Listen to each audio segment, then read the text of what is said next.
You're listening to Hurrdat Sports Live. Grisham, this one to right center field. Did he do it again? Touch of all time. A twofer for Trent Grisham. 2 more runs batted in. 5-4 in the game. And the Yankees are rolling right now. High drop with a shot deep to left field. It is Blade at the wall. It is gone! Chase Mydrop in his return to the lineup tonight. Daniel Nunez is the reliever, and he's giving up another one. But hope they serve dinner on that flight. Holy cow! That was crushed by Riley.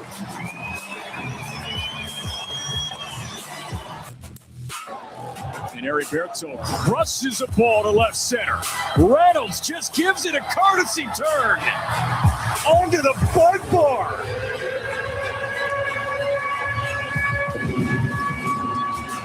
Annihilated by Burt.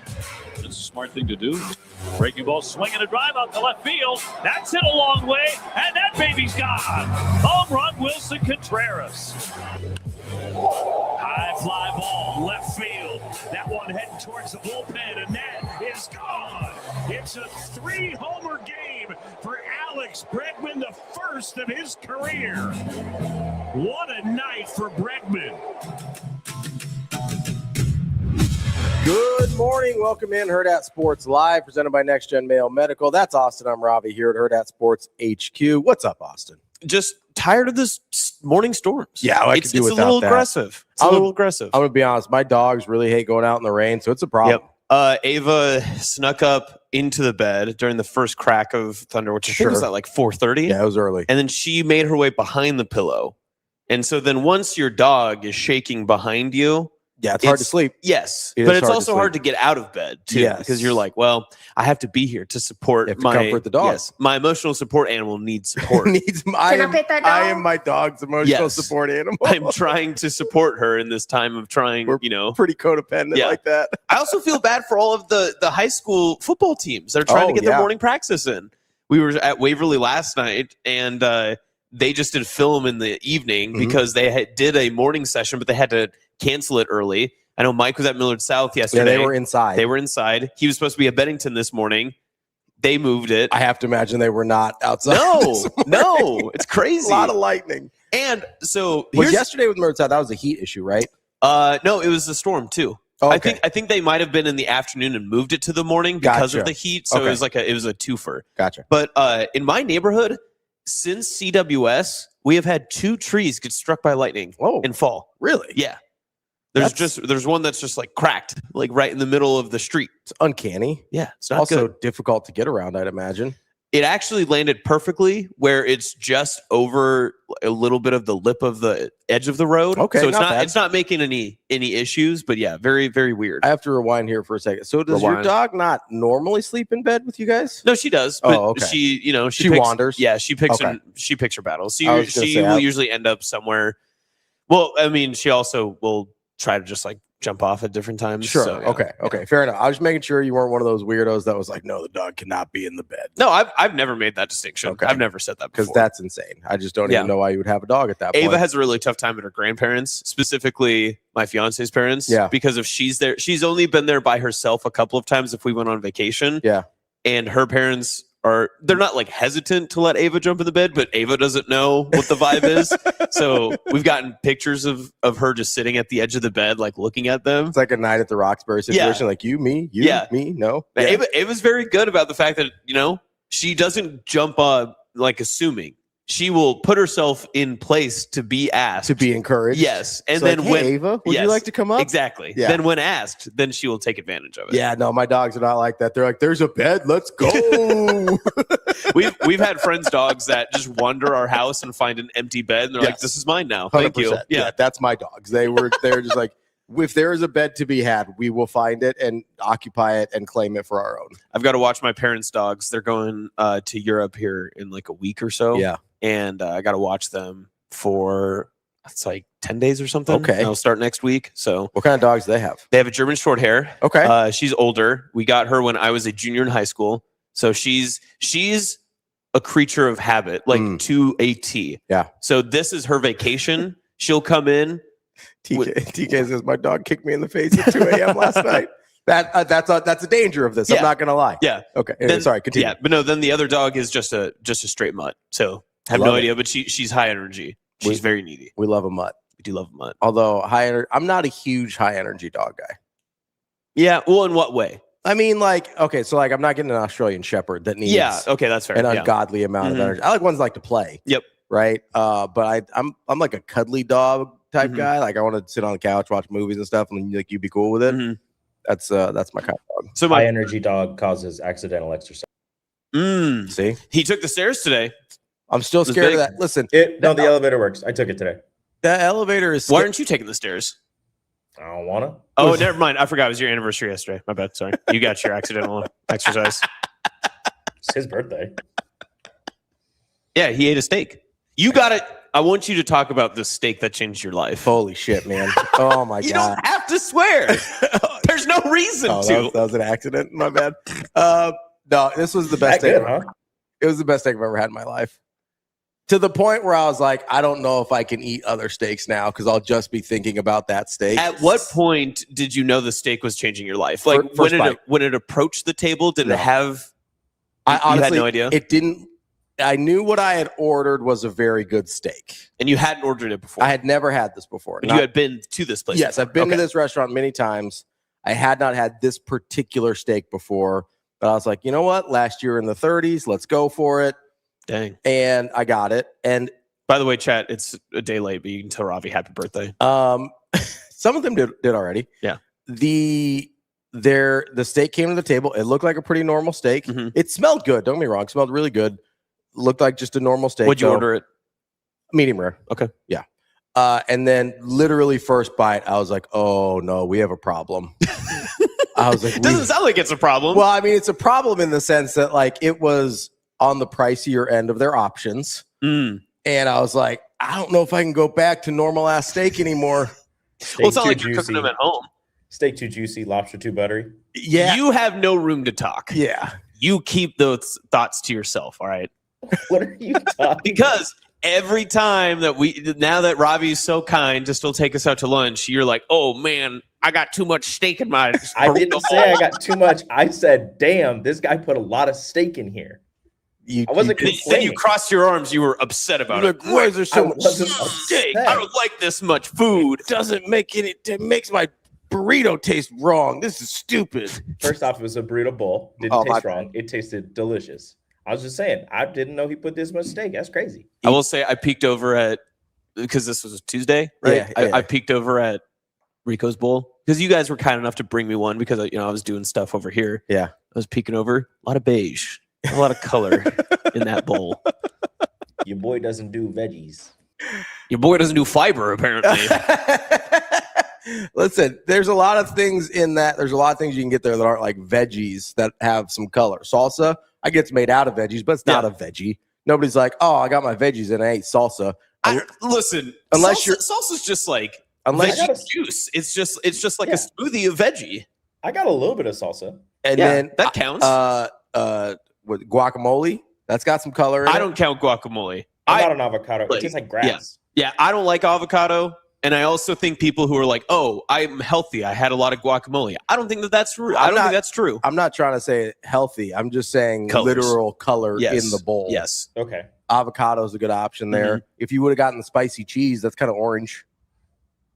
That would have worked. The regular cheese. That mixes in with the beige. Like, if you stir I got the regular queso, and I think that's why it looked extra beige. All right. It was very beigey. Yes, John, I've been to that particular establishment. Like I said, this is the best steak I've ever had in my life, and it's not particularly Did you close. take any photos of said steak, or was it just like a one and done? I did not. I'll be honest. I ate it. Like, I just was focused. I was dialed in. I really wish you would have. Okay, so I'm putting this on screen right now. But, I tried to. I had the Waverly football team gave us steaks. Okay. And I'm not saying that this is the steak that you had by any means. I'm not giving that at all. But this steak, it was so funny to show up to a high school football practice. We do some interviews, and they're like, steaks? We're like, sure. And I told the guy, he was like, how do you like your steak? And our video guys and Solder, I think each were like, well, we're not going to be particular, but if you could do medium. And then, of course, Mike was like, oh, make it bleed. I want it medium rare. And I told him, I was like, if it's mooing, I'm good with it. That's fine by me. Like I prefer it very red. You're a cattle man. Yeah, I prefer it very red. Yeah, no, I don't order anything above medium rare. Like I won't order anything more well done than medium rare. I don't want to be chewing for like 3 days. No, I want to enjoy. I mean, at that point, just get a hamburger. You know what I mean? Yeah. Like, what are we doing? Also, you killed all the taste. On that same note, maybe I'm in the wrong here. Maybe it's because of my, exercise science nutrition background. Mm-hmm. But if you're ordering your ground beef, like burger, anything less than like, you can't order that medium or medium rare. You got to go medium or higher. You got to cook that thing through. I know you're supposed to. It's a dangerous game you're playing. That's my closest like DB food take. Yeah, is I will get some pink or red in a burger. I'm fine with medium. I can do medium, but I know like some people who just like slather on like a ground beef and they'll cook that rare. That's dangerous. That's a very dangerous. It is dangerous. Yeah, you gotta be careful there. But then of course I just said I'll have my steak rare. So it's different because so I take it you're not a fan of tiger meat. What? Tiger meat? Who's eating tiger meat? What do you mean? That's what they call. It's just raw ground beef. Yeah. It's just, Is that what that is? Crackers? Oh, interesting. Yeah. Have I told you guys this? Have you heard the story of the school in the Panhandle that served kangaroo meat at school? I feel like you have, but I feel like you should tell it again. Yeah. So there's a town next to Sydney called Potter, and they have the Potter School District, and they had a lunch lady or cafeteria, worker, whoever like runs their school food program. She got fired because she was ordering kangaroo meat to put in like chili and use as their ground beef. And the school came back and asked why kangaroo meat. And she was like, oh, it has all these great health qualities and stuff. Well, it turned out that the amount of money they were spending to order the kangaroo meat was the same price as basically ordering ribeyes. And so the entire town and the school district was like, well, if you're spending that much money, why would you get kangaroo meat? Just get something ribeyes. good. Just get ribeyes. Yeah. And I don't know everyone got really, because that's the thing is once you apply like a cute animal, it's over. Like you can't be saying, oh yeah, we're eating kangaroos, because people get really, really upset about that. Like, hey, today we're eating we're eating panda today, by the way, guys, and not like the fast food restaurant. We're just eating the bear. That's what we're gonna have for ground. We're having ground panda bear. People wouldn't like that, right? That'd be tough. Yeah, that'd be tough. But you say ground beef, totally good. Ground turkey, ground chicken, yeah, all that's fine. But you apply a cute animal, can't do it. I will say, I don't know anything about this. I would imagine since pandas are so lazy, might be pretty tender meat. They're a very lazy animal. They are. You might be sloth? okay there. Do you think sloth would be any good? Sloth, I bet it's disgusting. I've had gamey. Yeah, no, dude, I bet it's just so gross. Very chewy. Very chewy. What of have you? I'm just going to say exactly what my words were going to come out. You had any exotic meats? I've had crocodile. I've had gator. Don't say anything. My parents are watching, Rico. Knock it off. You can't keep using that line. Exotic meats? No, my parents are watching. I'm just a kid. You are your parents' child. I think they're fine. Your parents can't save you. I was on a family vacation when I had my first exotic meat. My parents were there. They watched me eat some alligator and crocodile. It was great. When we were in New Orleans for that trip, they kept offering at different places like fried snake. I'm not eating snake. Who wants to eat snake? I've had gator. I don't think I've had crocodile.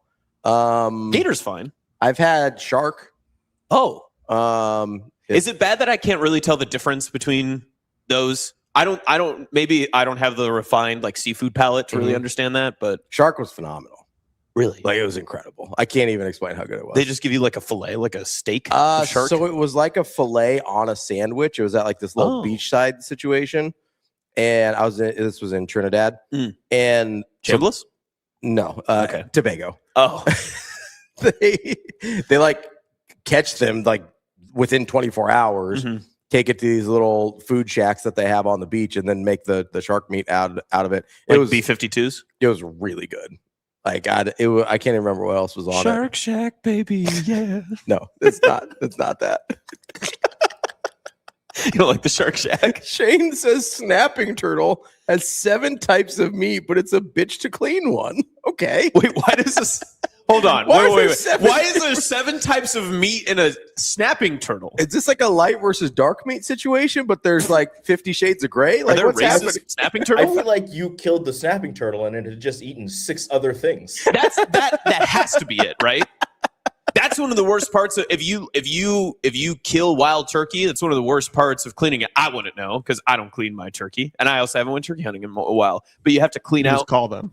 You just clean out their gut, and there's all this stuff in it. So, like, when you gross. did go turkey hunting, how do you get them that like get their attention to try and shoot them? Well, for us, because we would just walk out like to our land and everything. Those turkeys are dumb. They're very dumb. Turkeys are real dumb. And just out in Jacobson Incorporated, out in Broken Bow, Nebraska, we just walk out there, and they would think that I was my grandpa, and they'd be like, "Oh, we're getting fed. We're just gonna walk out here." I would wear like a honking red Husker hoodie, show up at like 10 a.m., be like, "Time to meet your maker, buddy." Just be like, We'd also, it was almost like. It was almost like Rambo. Like we would drive up on like a side by side, like a 4-wheeler, and you would just pull up on this huge, like just flock of turkeys. You just step off. You're like, all right, we're done for the day. We got 6. We're all good. That's our form of hunting. You just show up and you're like, all right, who's dying today?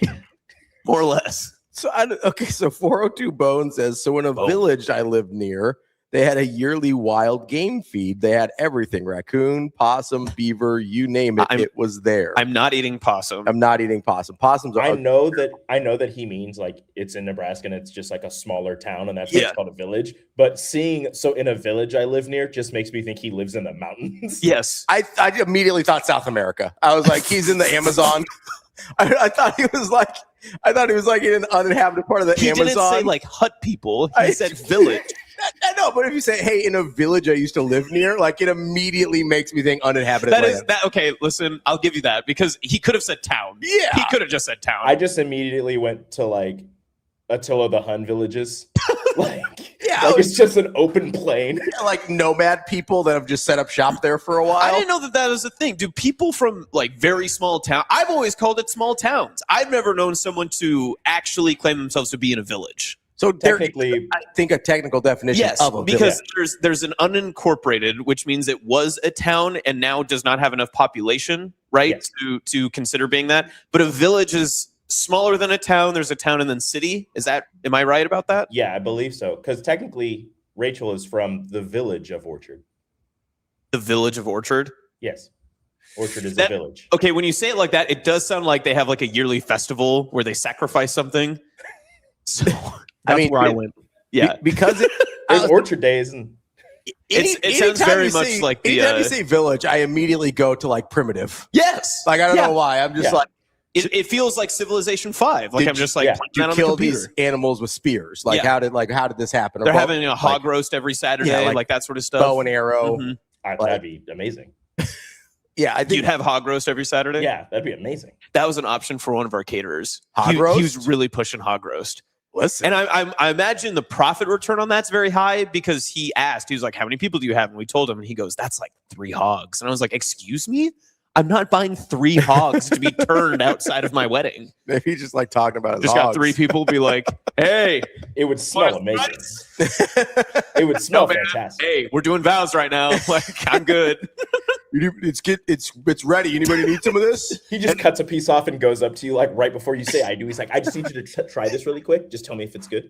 Hey, buddy, the snout is on fire right now, right? You need some snout? As tradition dictates, you both must eat the snout. I'd be up there. I'd be like, "Hey, can you give me some pork belly, bud? Can we?" Yeah. No. As you're just like directing traffic, please. Dearly beloved, we are gathered here at Pork Belly. Let's give you some pork belly. I've got a question for you guys. Yeah. This is something Dr. Fiance and I have been discussing. Mm-hmm. Because we're having our ceremony in the same spot as our reception. Okay. Not a lot of movement. Yeah. I did that as well. We've always wanted to do like the party bus and everything. I don't know if we're doing that because we may just take photos like there. Whatever. That's not the point. But since they're in the same spot, something that her brothers asked for or suggested was if we just have basically drinks available for people to have during the ceremony. Now, I said Yeah, we could put out like a couple of like beers on ice and just have people, you can have one. We don't want people to abuse it. And then you could put like Diet Cokes and just like small water bottles, that sort of stuff, that sort of thing. What about Fresca? Can we get some Fresca in there? It's not about you. Okay, my It's bad. not about, and I just said Diet Coke. Can you not make one? No, it's one fine. thing It's good enough. Can I bring my own 12-pack? Oh, maybe you should do a BYOB situation. Tell everyone to bring their drinks? Yeah. I don't think public establishments like that. Well, you or private establishments. Just be like, shh, just keep it on down low. Secretly, they would know. They would know. That's literally, their staff would be there. They would know what's available. That's literally why flasks exist. It's the whole thing. You just stick around. If you give me a reason to buy a flask, you're already answering my question for me. So no. Now I'm nixing this. I'm Richard nixing this. It's not going to happen. I have You're Bo nixing this. That might have been a better. Yeah, it definitely was. It's all right. It's okay. It's fine. You did your best. I am not a crook. Thank you. I literally. Is that Bo nix? I am not a quarterback. I literally have flasks because of weddings. Like that's why I own flasks. See, mine was concerts. Oh, yeah. No, mine's weddings. There is something unique about being like 16 years old and buying a flask from a gas station, being like, oh, what am I going to do with this? And then never using it for its intended purpose.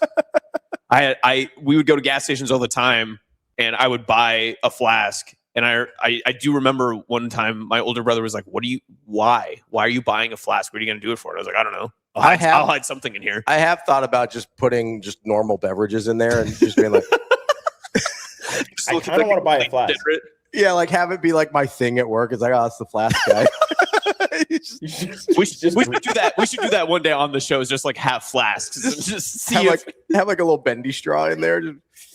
No, I just need Ravi to be like, I gotta get something out of my bag and just keep the headset on so that when you drink, it's just like. I think you lose all credibility if you pull out a flask and let's just say you're at Nebraska and Days North Platte. You're at a country concert and you're like, oh, let's go. Pull up the flask. I'm ready to take a pull. And then you put a straw. That's why I think you lose all the credibility. Oh, yeah, that's why it's funny. That's why it's funny. Just have like a little the internet. That'd be fun. Mine's still working. Just have a little like sippy straw here. Just yeah. Like a reusable straw. I think the only place it's not embarrassing to use a flask. I don't want to say embarrassing. I think the only place that I think it looks normal to have a flask is like as a groomsman at a wedding. So okay, that is a setting in which. So Brew and Steve said flasks are a good groomsman gift. I'm struggling to figure out because I have gotten the beer mugs, I have gotten flasks, I have a pocket knife, which I love. I really like the pocket knife that I've gotten. Mm-hmm. I'm struggling on what to give. The best groomsman gift I ever got was actually like a mini cooler. And it's one of those, like it's a plastic one, but it has the hard shell inside. So it's actually one of my favorites and it has my name on it. I was like, oh, that's great. But now all these guys are like in my wedding and I'm like, do you guys want another Stein? Do you guys want like a Scooters gift card or what can I get you? I got cufflinks and like a tie clip for one of my groomsmen gifts. See, I don't use tie clips or cufflinks, so I want to give them some. I'm a big cufflinks guy. I love cufflinks. Yeah, but you're snazzier than I am. That's fair. I do love. It takes your suit to the next level though if you're wearing cufflinks. I'm never in a suit. I will be in a suit for your wedding. Yeah, hopefully. A budget is pretty dependent here because you could go a wide range of things. Mm-hmm. I bought my first wedding. I was poor. So I bought beer steins and cigars and like gave them the cigars and the beer stein. And I think I bought their pocket squares as well. So that was kind of like a little gift. My second wedding, I was less poor. Did you have the same people? There was some overlap. Some people got the boot, you just gotta be like, naturally, just gotta move on from here. I've got one guy that I was like, I don't really see you that much anymore, but I told him a long time ago. And then I was his best man. So I was like, oh, if you're his best man, that's tough. I was like, he at least has to be in the mix. Yeah, then. Right. He doesn't have to be your best man. But since I've asked him, I've seen him a lot more. So it actually kind of worked out. That's good. Yeah. It's like aspirational, asking people to be your groomsman. Yeah. I'd like to hang out with you more. Will you be my groomsman? Please. Be my friend, please. Second wedding, I just bought all my groomsmen their suits. That's what I would like to do. I'm not financially. No, it's a pricey situation. Although I have a place that could help you out. You'd probably be able to afford it. I should probably look at that. Yeah, I should start looking at that. That's on the list. If you can buy their suits for them, they super appreciate it because my God, having to like do the tuxedo thing and or figure out your own suit. Be like, was this the right one? Is this the right color? Well, I know they're going to feel ridiculous buying a purple suit, but like, just listen. You got to do what you got. Purple suits. I told him, I was like, what a hilarious prank when you guys can't even rent out these purple suits and you'll have to buy them. And all of them are like, oh, you're not going to do purple. And I was like, I might do it now just because I want to make your life miserable. If you're actually having your groomsmen wear purple suits, I'm very upset that I'm not a groomsman because I love purple. See, here's the thing is you and I know that this is a good idea, but my fiance has already said no. It's not going to be a thing. Oh, come on. There's simply no way that it's that. Rachel let me pick the colors. Well, Fatball Jesus says, I did monogram duffel bags, big hit. That would be awesome. Okay, I did. Okay, I do like that. Duffel bags or backpacks, like really nice backpacks. That'd be good. What is monogram? Toiletry bag. It's got names with their initials. Oh, okay. Or Gotcha. names. Yeah. I would have just said stitched, but Fatball Jesus. Monogrammed is the proper term. Jesus. I don't know. What does that mean? Is that just baby Jesus? Is that what you mean? Oh, I guess fat. I don't want to say. Was Jesus fat? Baby. Famously, we do not have photos. Good point. Good point. We have no way of knowing. I've seen AI images of him. Does that count? I mean, every Catholic crucifix Jesus has like a 12-pack. That is true. Seems also unlikely. Yeah. Did Jesus have enough time to like hit abs with all the other things he was doing? Nah, Jesus was in core. See, I always wonder that. Like all of the statues. Know what he was into? CrossFit. Okay. You're. I don't know why. I'm sorry. That was terrible.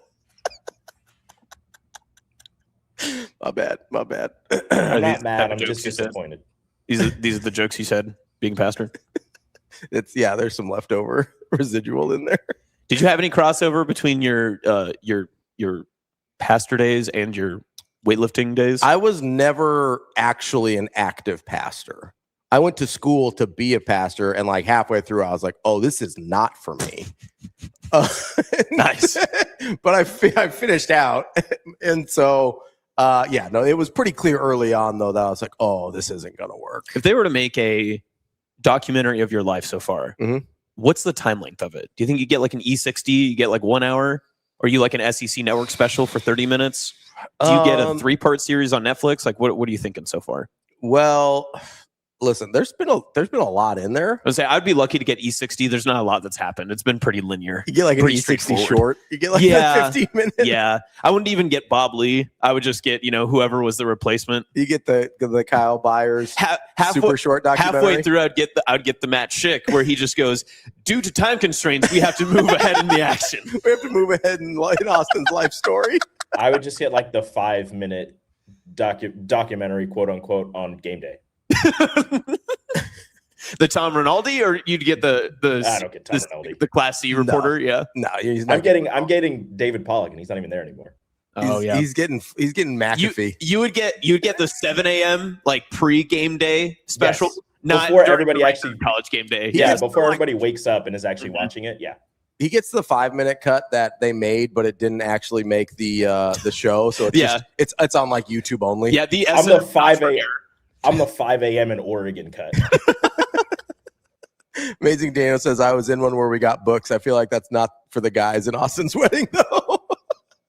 Not a lot of readers. I don't think. I know one of them loves books. I don't know if 2 of them can read. Mustache Adam says, Boxo meat, functional and unique. Dang. And I can leave it out on the counter all night. You should just have Austin's exotic meats and just... I gave my groomsmen my meat. What a present. You should get the hog guy for the bachelor party only and just be like, boys, enjoy my hog.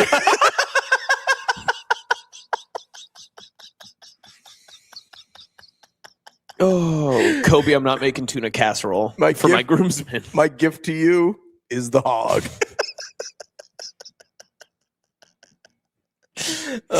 Wyatt says, which groomsman will make the cut on the next go around, Austin? Oh, come on. That's mean. I plan on doing this once. Unlike everyone else that's been on this show, I only plan on doing this once. Listen, all right? You only ever plan on doing it once. No, you'd be an idiot to try and do it more than once. Thank you. You got a good situation going there. Yeah. Listen, we're gonna make it work. We're gonna make it work. It's gonna be fine. If he's doing it again, it sure as hell wasn't his choice. What's that? if he's doing it again, it sure as hell wasn't his choice. You guys are mean. You're like, I am Don't right. put that in the air. I'm riding this thing till the wheels fall off. As we should. As we should. Exactly. No, it's a positive. Yeah. I'm rooting for you. As your pastor and officiant, I'm rooting for you. If it doesn't work, I never want to see you again. I'm going to blame you for it. Be like, it's got to be you. You had bad juju. Hold on. Have you asked him what his hit rate is? I'm batting 1,000 right now. That's good. That's good. Yeah. I should have asked that. That was a good question to ask before. The only marriage that I've done so far, still together. That's good. Same. Make it two for two. Let's go. 2 for 2, baby. You're going to be like LaDainian Tomlinson halfback passes. That's what I want. I just want you to only throw touchdowns. Just going to have only touchdowns. All-time highest passer rating. Just nailing it. Yeah. I will say for the guy that did my wedding, the first one, I was his first divorce. Ooh. That seal has since been broken. That's good. Like, there's been others. Oh no. I don't know if that's better or worse if I like open the floodgates. Yeah. Everyone else was like, you can do this? I thought this was an ironclad. I was unaware there was an opt-out clause in this contract. They're like, we felt so bad. Like, we love the guy, but we don't love each other anymore. You mean we had a player option here? I'm out. I'm out. Deuces. I'm taking my talents to Portland. All right, John Morant. Wow. There's some, yeah. You doing all right there? No, there's just a lot to take in there. Who do we have on today? DK says maybe you should start doing marriage counseling instead of blowing them off. No, we're going to get in there, TK. We're going to get some marriage counseling. Maybe we'll put it on the Patreon. That would be incredible content. We just film Austin's pre-marriage counseling. Can't we live stream your marriage counseling? No, I just said Patreon. I don't want to live stream it. You just made a mistake. Everyone's going to want that now. You realize that, right? That's great. Listen, anything that helps pay for the wedding. If everybody... I got 3 hogs to roast, all right? What do you think that's cheap? For $10, you can also take part. For $10, you can also take part in Austin's wedding counseling. Listen, I'm open to sponsoring parts of the wedding. Like, if we want to have the next gen male medical vows. welcome to the Austin and Dr. Fiance wedding brought to you by Next Gen Male Medical. Incredible. This is the party bus powered by Edwards. Yeah, that's right. Listen, we could just take the van. Oh, we could. No, that's not a room. That's not a party van. That van can cruise. Man. Any van's a party van if you try hard enough. That is the tiniest van. That's not a tiny. I mean, it's like a 15 passenger.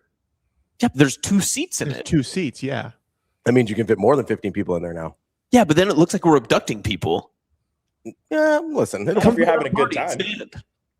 As long as everyone's got proper ID and everything, it'll be all right. Okay, that's good to know. It'll be fine. Cornflicted says sponsor patches on the tuxedos. That's not bad. That's not a bad idea. Get rid of the winning tradition patch that I was going to put on there, and we'll put aloe fiber instead. That's what we'll do. Yeah, aloe. This is an opportunity of a lifetime, guys. Who else? Honestly, there's got to be somebody. The Sierra Mist honeymoon. Thank you, Juan. That's a good idea. You spelled it wrong, Juan. This is the reception brought to you by Blue Chew. What? That's the honeymoon suite.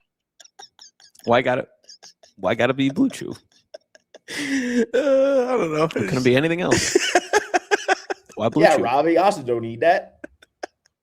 He's only 29. 29. That'll be fine. Notably not in a different age category. I'm not eating half-price pancakes like some guy. All right? Austin, are you going to invite any companies to your wedding? Are you going to send out like the wedding invites to like Amazon and the Panthers? Yes. You should definitely send the Panthers. Oh my God. Could you imagine? A lot of times they send gifts. You might get some cool stuff. The first kiss presented by the Carolina Panthers, that would rock. Oh my God. What if they send you a mini drum? Ooh. Me likey. You almost went full Nick Ball there. Yeah. Ooh. That drum would go right here. I would start every day beating that drum. Bang the drum. Mm-hmm. I'd beat the drum at your set. It'd be like, when they hit the cups drum's for the not kiss. for you. No, when they hit the cups My for wedding the kisses, is not for you just to, live your most lavish lifestyle. The new thing at your wedding is going to be to hit the drum for the kiss. That would rock. That would be actually pretty cool. That's what I'm saying for you. We should get a gong. How does a gong fit?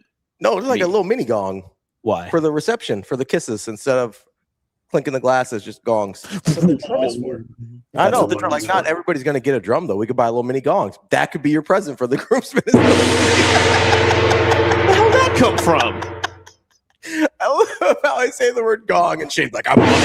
Where did the gong come from? Now kiss. Now kiss. Speaking of pancakes, you know what I found out at kindergarten orientation? The pancake man retired. What? Yeah. You guys didn't have the pancake man out in the panhandle, did you? Who's the pancake man? Oh, a local legend. Let me educate you about the pancake man. The goat.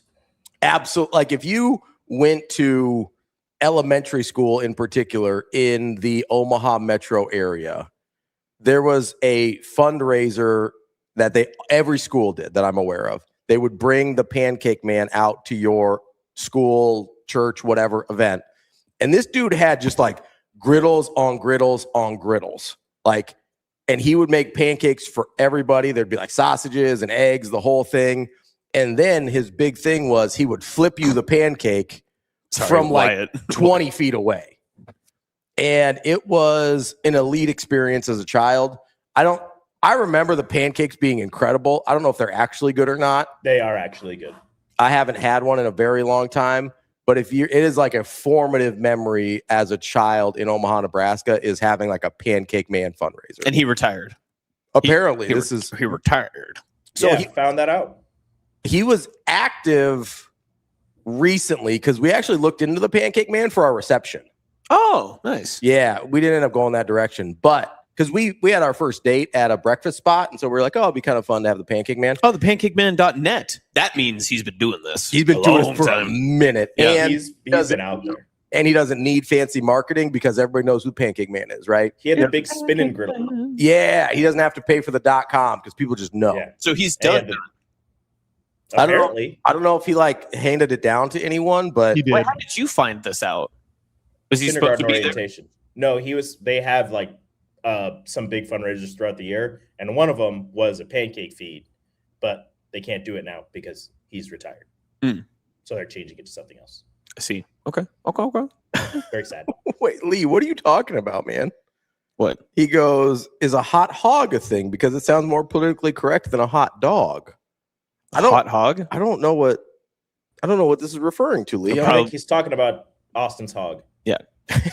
Everybody's always talking about Austin's hog. I wanted to go to a break like 8 minutes ago. Can we do that? Corn. Who's this? Corn. Somebody. Commandant says. Yep. Oh, whoa. That's what he says. That's okay. That's the name of the. All right. I was like, excuse me. That's what the thing says.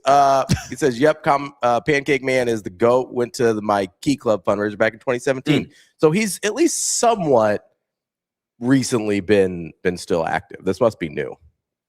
Must be new. We had the Kiwanis pancake feed in Kearney. That's what we did. And then it was the Catholic Church, the St. Patrick's Parish Center, that would do their pancake feeds on I think like one Sunday every month. So apparently Pancake Man doesn't travel that far west. No. Why would he? I don't know. He's got a lot of stuff going on. He's a legend. That's true. He probably doesn't have to. That man stayed busy. I say taking that big ass spinning griddle all the way out there would be true. Yeah. I can't think of anyone that's that significant in like local lore in my school by any means. Yeah, the Pancake Man was like a deal. I have a guy, his name's Taylor. He actually does a lot of really cool stuff. Taylor Dahl. He will find old footage like VHS tapes, or if people have like old recorded championship games or just notable high school games, and he'll convert them digitally, put them on YouTube. And he was messaging me asking if I had any Sydney St. Patrick's, where the school closed in like the 90s. And, I was like nice about it. I'll be like, oh yeah, no, I'll look it up and stuff. And then he like messaged me again. He was like, hey, just check in, whatever. I was like, hey man, I was born in 1997. I do not have any idea where to find VHS tapes of Sydney St. Patrick's. But yeah, I'm assisting him in his quest for that. So we'll see what we can find.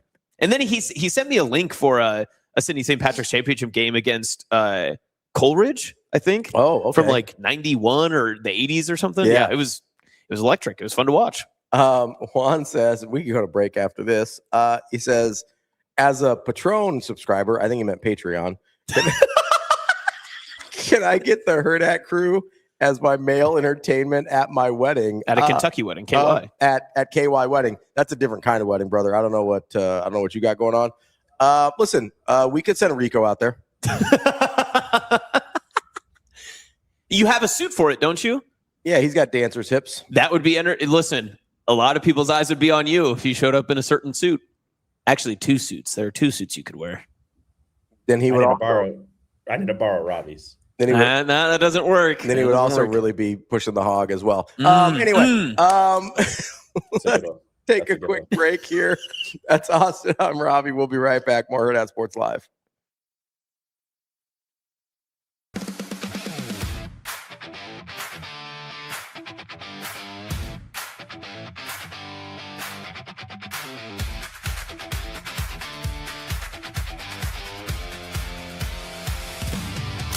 He's an elite student athlete, like all around. He's a competitor. He takes high school football more serious than I've ever seen a player do in all aspects. So whether that's film meetings with myself or Coach Utter, or bringing guys up to get extra reps in. So as far as like building chemistry with new guys and stuff like that, like he's made it happen, and he's done it all the right way, and we're excited to watch him.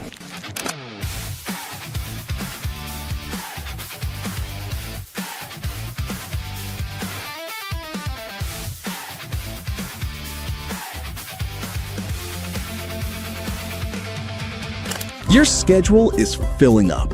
Get back to busy at Edwards Kia. Lease the 2027 Kia Seltos S starting at just $269 a month. Ready for every run on the calendar. 2 great leases, 1 less thing to worry about. We've also got the 2026 Kia Sportage EX starting at $249 a month. Don't wait. Get back to busy this August at Edwards Kia.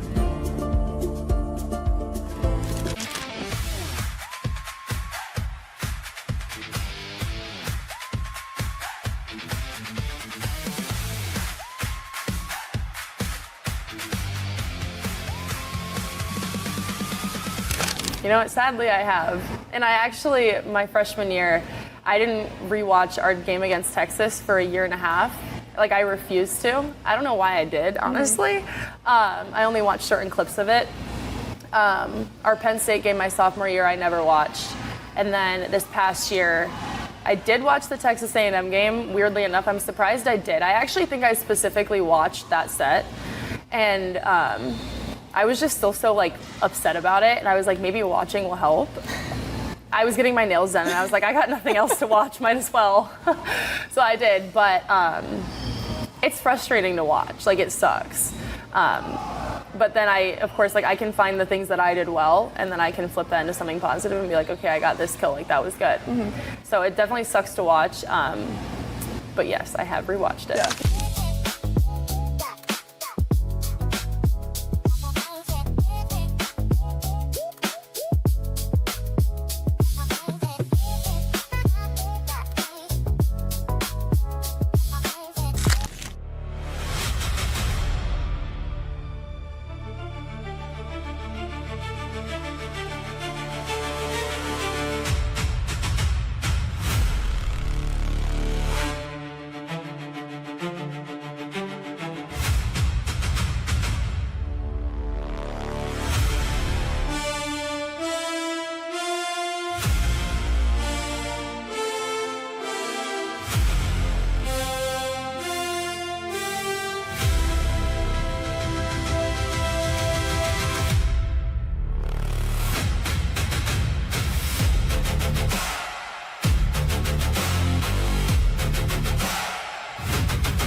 listening to Hurrdat Sports Live.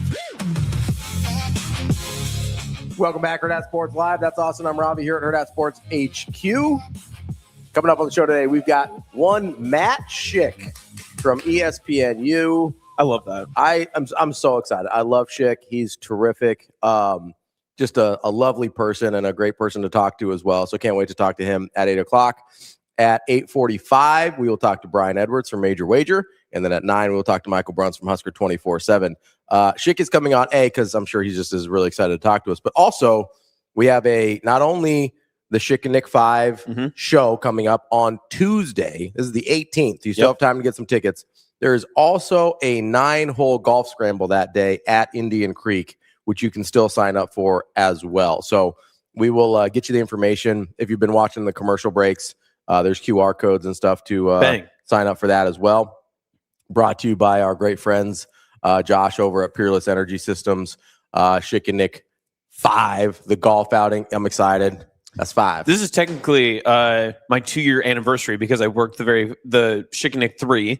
Okay. And then that was one of my big producer helps. Yeah. And then did the same last year, and now for this one. It's terrific. The live event's always a lot of fun. I haven't done back in the day, when they were on terrestrial radio, they would do golf tournaments. I had never been to one of those, so I'm excited to do the golf tournament with them. I think I'm actually golfing with Mustache Adam in the chat. Oh, nice. Yeah, me and Kenny Bell are gonna golf with Mustache Adam and another. What a trio! What a pull. I think Joe is one of the other ones. I can't remember Joe's last name though. I also don't need to dox him for no reason.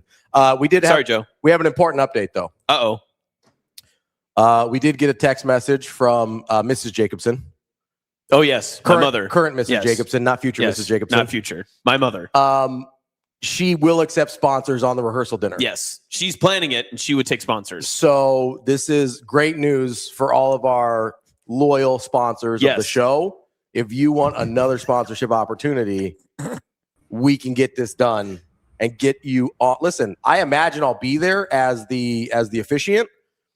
Listen, I can do some live reads for you. Like we'll get this thing knocked out. You know, Austin, I'm about to give you a solo shot. I need you to give your case. For what? Go ahead. The floor is yours. This is why he's not in sales. Okay. Listen, all money is good money, and anything to help support a local family here in the Omaha area. We would love to be able to promote your local business at my rehearsal dinner between myself and the wonderful and beautiful Dr. Fiance. So you can email us at Relula Twitter. You can, I don't know, just bring us cash. We'll say your business, and then we'll all have a great time. That's my best thing. I hated that. You can email me, Ravi at hurrdatsports.com. Yes, I will handle all business inquiries on Austin's behalf. Thank you. As the officiant of the wedding. I can't wait to just carry sponsorship signs around.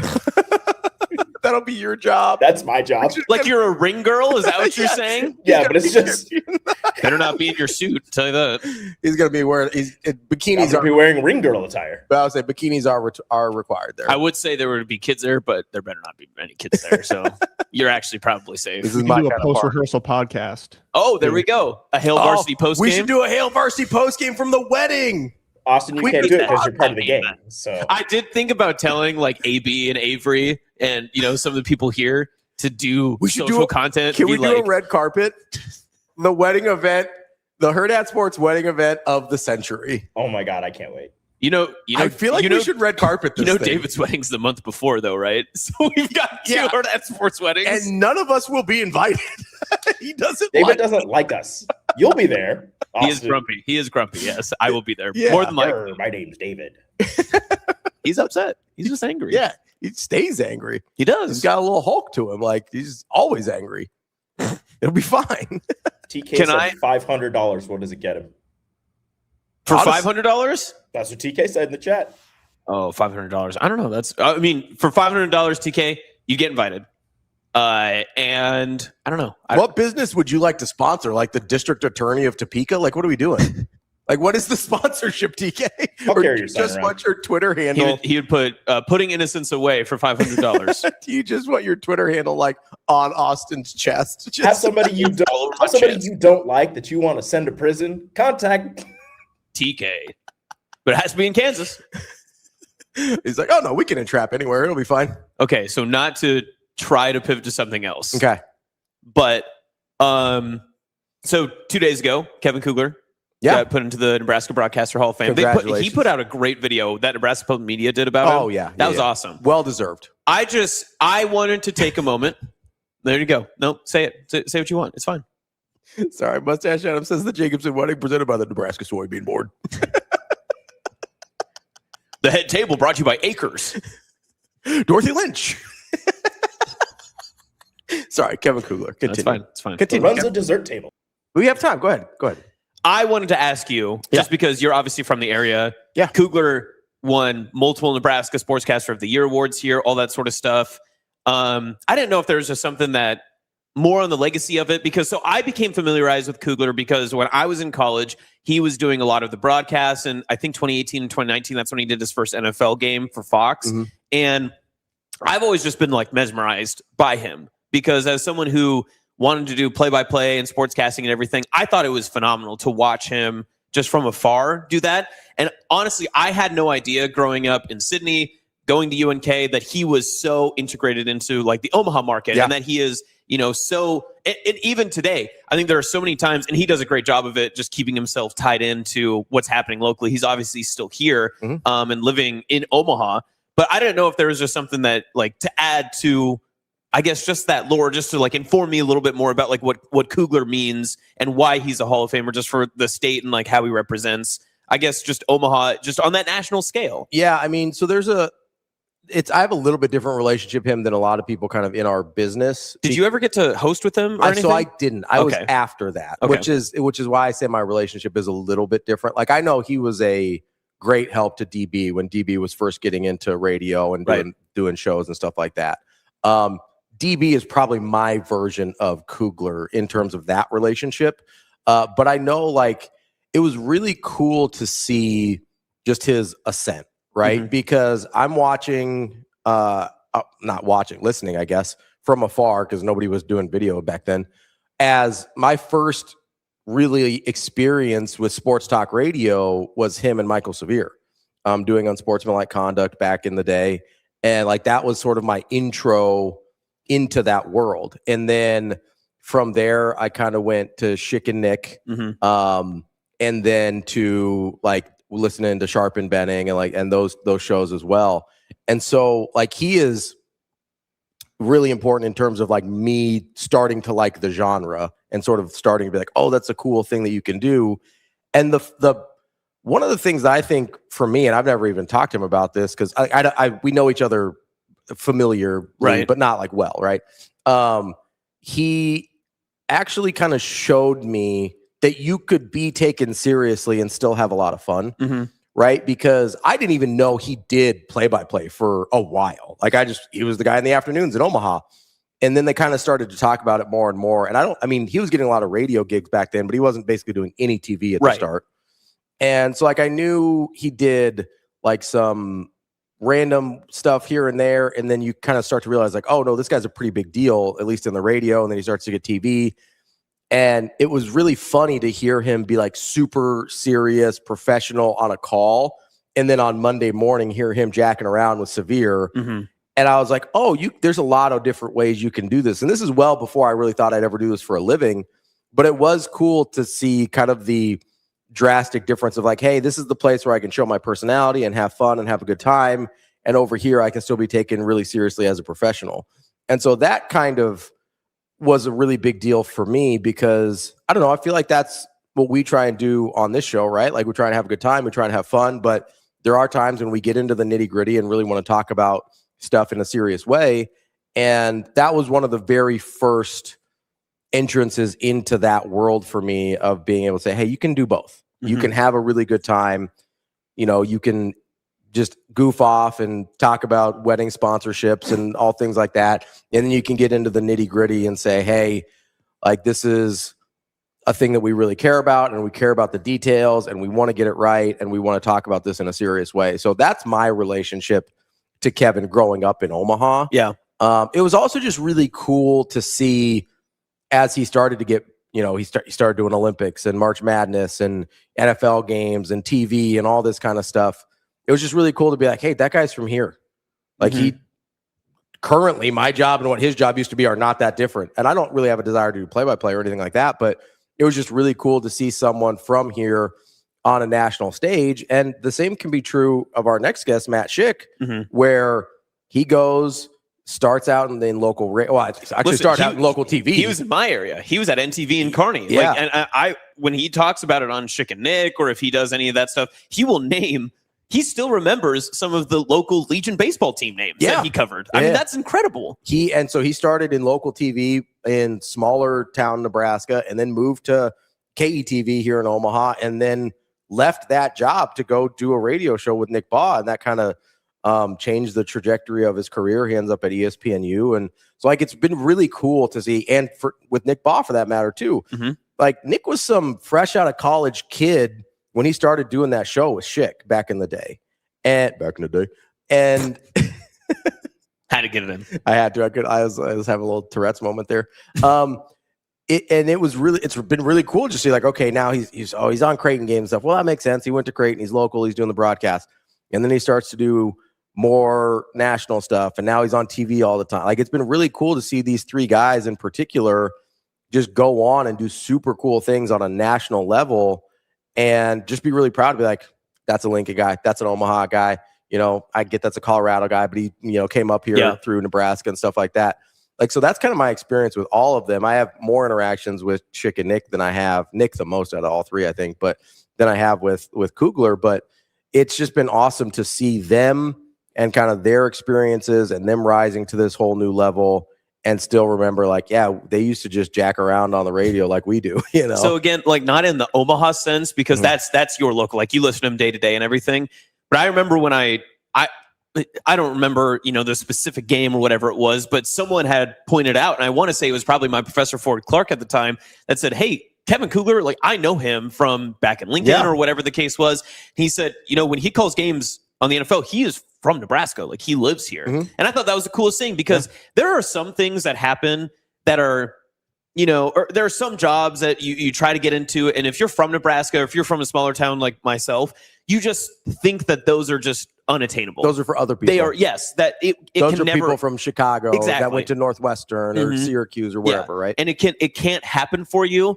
And there is something too, and I don't want to make this like way too, over-bridging by any means, but I think it's one of those things that it's very, very cool to see that Kugler is from Nebraska, and he's not, pounding his chest and saying, oh, I bleed Husker red and all that other stuff. Like, notably, he hates everybody's team. Yes. So there's that. I think that's in his bio. Yes. But I just find it very, very cool that he is the person that chooses to stay here and is from Nebraska, and he has such Nebraska ties.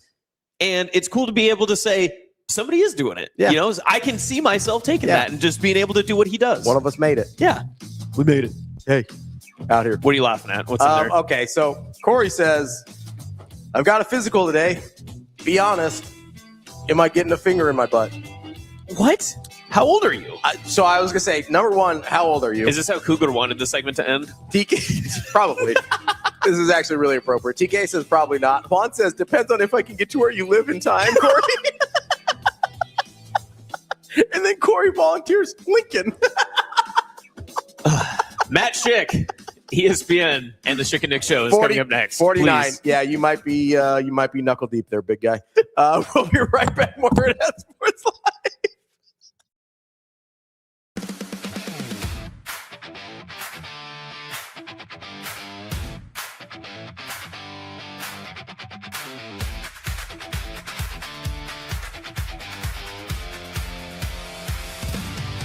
Your schedule is filling up.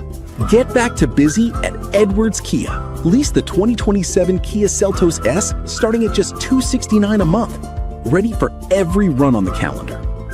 2 great leases, 1 less thing to worry about. We've also got the 2026 Kia Sportage EX starting at $249 a month. Don't wait. Get back to busy this August at Edwards Kia.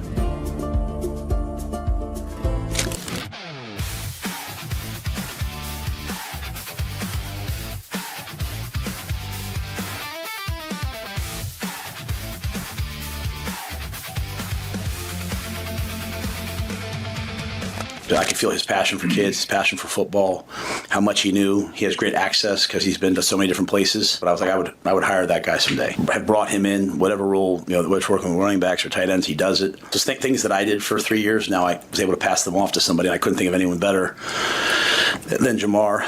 And, obviously he's a dad. He has a son on the team. He's a high school coach. He has players on the team. He played Division I football, went to Oklahoma. And when he speaks, the players stop and listen. So it's not a title, it's a role. And I think that's a big difference. A lot of people give guys titles. This is a role, and it's got real teeth to it. And he's doing a great job.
You're listening to Hurrdat Sports Live. Welcome back, Hurrdat Sports Live, presented by Next Gen Male Medical. That's Austin. I'm Ravi here at Hurrdat Sports HQ. I would like to bring on and apologize profusely to our next guest, Matt Schick from ESPNU. He might have heard some things that he can't for unhear. what he just had to experience in the green room. We are joined now, though, by Matt Schick. Schick, how are we doing this morning? Great, guys. Nothing you said is anything that I don't hear at the home. I've got at home. 4 kids. Well, 4 kids, 3 ages. What are they now? 10 to 11 to 15. So, yeah, they're boys. 3 of those 4 kids are boys. So nothing you said was. I think Kevin Kugler would appreciate everything that you just did, especially the way that you finished this segment. That's apropos to his entire career. That's what I asked. I'm glad you heard that because, as someone who wanted to actually congratulate Kevin on a great success and Hall of Fame, it's almost fitting that that's how that segment had to I haven't sent him a text yet of congratulations, but I think I might just clip what you guys did and then send it to him and go, I co-sign everything that just happened here. That's fantastic. That's beautiful. What a beautiful sentiment, Schick. We're gonna get to the Schick and Nick show and the golf tournament here, but we did want to talk a little. We wanted to talk a little ball with you before we get to that. You're in ACC country over there, and we haven't gotten a real chance to really dive into the ACC yet. And so I wanted to take advantage of kind of your expertise there. Is it, in your perception, is it just Miami and then everyone else? How close do you think SMU is there? My former co-host, and I think he's everybody's former co-host at this point, was really high on SMU. Like, how are we feeling about the pecking order in the ACC? I don't know that the gap between Miami and everybody else is as great as people might say that it is. I mean, I go back to last season. SMU or Miami came up on the short end a time or two. So I'm not that sold on them being, hey, it's them and everybody else, but they do have the most talent. I think SMU has a decent opportunity here. I think, their opener at Florida State is going to tell us a lot. But the schedules in the ACC, you could go through the top 3 or 4 teams or 5 teams and go, you know what? They can navigate this because every game in the ACC is winnable. Even go with Louisville and NC State. NC State has a very good schedule. They've got C.J. Bailey. Lincoln Kienholz at Louisville, I'm really curious to see because Jeff Brom hasn't really had that dual threat quarterback, a guy that can do it with his legs. And talking to Jeff Brom at ACC Media Days, he said, look, Tyler Shuck, we didn't want to tell him to run, or we tried to tell him to run. He didn't want to run because he got injured a lot. But here with Kienholz, I think they want to navigate him outside the pocket a little bit. So that's going to be curious to see. But you'd be hard-pressed to pick anyone but Miami. But here's the other thing, guys. Clemson is sitting there, little old Clemson, little old underdog Clemson. They're going to put their socks on, cleats on, hopefully feel the team and get out there. And that group of nobodies, like Dabo called them yesterday, they're going to try and make something happen. But they've got NFL picks. This is a team that everyone's sleeping on. Maybe they are the second best team. Maybe they are the team to challenge Miami. We'll see. But as it stands right now, Miami checks too many boxes. Schick, you brought up Florida State in their opener with SMU.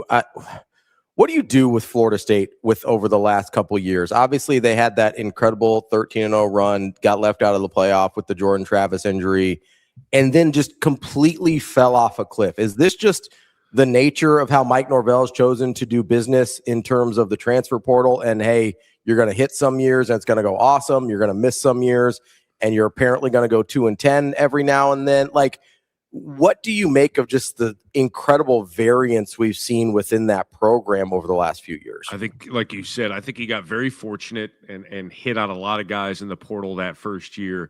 Even Jordan Travis was a former transfer at that time. But think about Keon Coleman from Michigan State. And think about the guys that they nailed in that transfer class, and then they tried to do it again. It didn't work. And now you look at their high school recruiting, it's not even on the map right now. So I look at this schedule for Florida State, and if they go 9-3, he's going to save his job. If they go 8-4, they might save his job because of this schedule.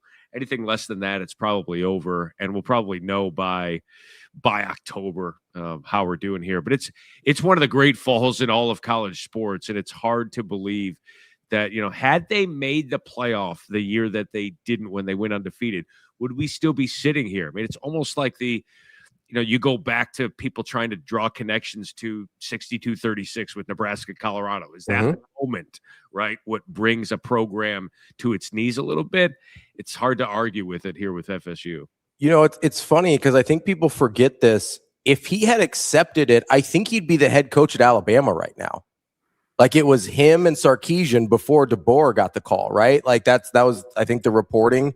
And so, like, it's why, like, there's this total split universe here. A, whether they get in the playoff, but B, he very well could be in Tuscaloosa right now. And we're having a totally different conversation about not only Mike Norvell, and maybe he would have fallen off there too, but also about the Florida State program. It's just such a strange think about timing. Like, Luke Fickell could have been the Notre Dame head coach. I talk about that all the time. It's wild. Yeah, with the Cincinnati thing, I want to see this season through. Okay, and then the career trajectory changes, program trajectories change. Florida State, when I sat down with a few of the players and Mike Norvell at ACC Media Days, I was struck by their togetherness, hey, this is going to be different. Deuce Robinson, if you put a guy in a lab and said, create an Adonis who plays college football, it's Deuce Robinson. Now, Ashton Daniels is not the kind of guy who's very accurate throwing on the run. He's not the most imposing guy. I stood toe-to-toe with him, and I was like, hey, you're kind of my size. So I don't really know. I didn't say that to his face, but I just don't know what the ceiling is for this team. I hope they do well. I think Florida State's one of those programs, guys. College football is better when fill in the blank. They're one of those. So I hope they can turn it around, but the trajectory, it's when things go negative, it's really hard to turn it back. Of all things happening in the ACC, I'm kind of shocked, at least nationally, we're not talking a little bit more about the James Franklin rebuild at Virginia Tech. Where do you kind of see the season going this year? How much do they need to reload? And how early in the year do you think you can make an evaluation as to how this first year is going to go for Franklin? Is it that week 2 game against Old Dominion, or is it against somewhere? I'll tell you what, and I appreciate the Old Dominion drop. That'll lead us into a segue here in a moment. But the game at Maryland, where Loxley and Franklin just aren't fans of each other. Franklin has loved to run it up on him. They used to recruit against each other and still will. Their schedule for a guy coming in is built for 8-4. I mean, you can do that. You're going to Cal. That's going to be a tough one. You go to Clemson, maybe a tough one. SMU on the road, Miami on the road. You can get to 8 wins here. I think this is one of those programs that is perfect for James Franklin. I did ask him, how's the airport there at Virginia Tech? And I don't know how kindly he took to that. He's like, it's kind of like Penn State, but we got Roanoke. I'm like, you got it, pal. But I think there's enough talent there to have a good transition to his first year. And I think he's perfect for the job. I think over the next 3 years, you'll see this team sniffing the playoff. I was going to say, it can't. That's courtesy of your old friend Shane there. It can't possibly be worse to get into and out of than Happy Valley. I mean, come on. Like, he's like, he can't take too much offense to that. No, he was like, it's about the, it's about the same, but we're Roanoke's helpful. I'm like, yeah, that's good. I did tell him, I said, I started the interview with, hey, I just want to tell you, and I'm sitting right next to him. I go, you changed my life in ways that you don't know. He's like, all right. And I said, you don't want to start an interview like this, but I said, now when I go to the bathroom, and he goes, all right. And then as I continued, he goes, oh, I know where you're going with this. I said, I don't touch the door handle because of you when I leave. I don't touch the door handle. I get a paper towel. I have all my kids do it because of you, because you're a germaphobe.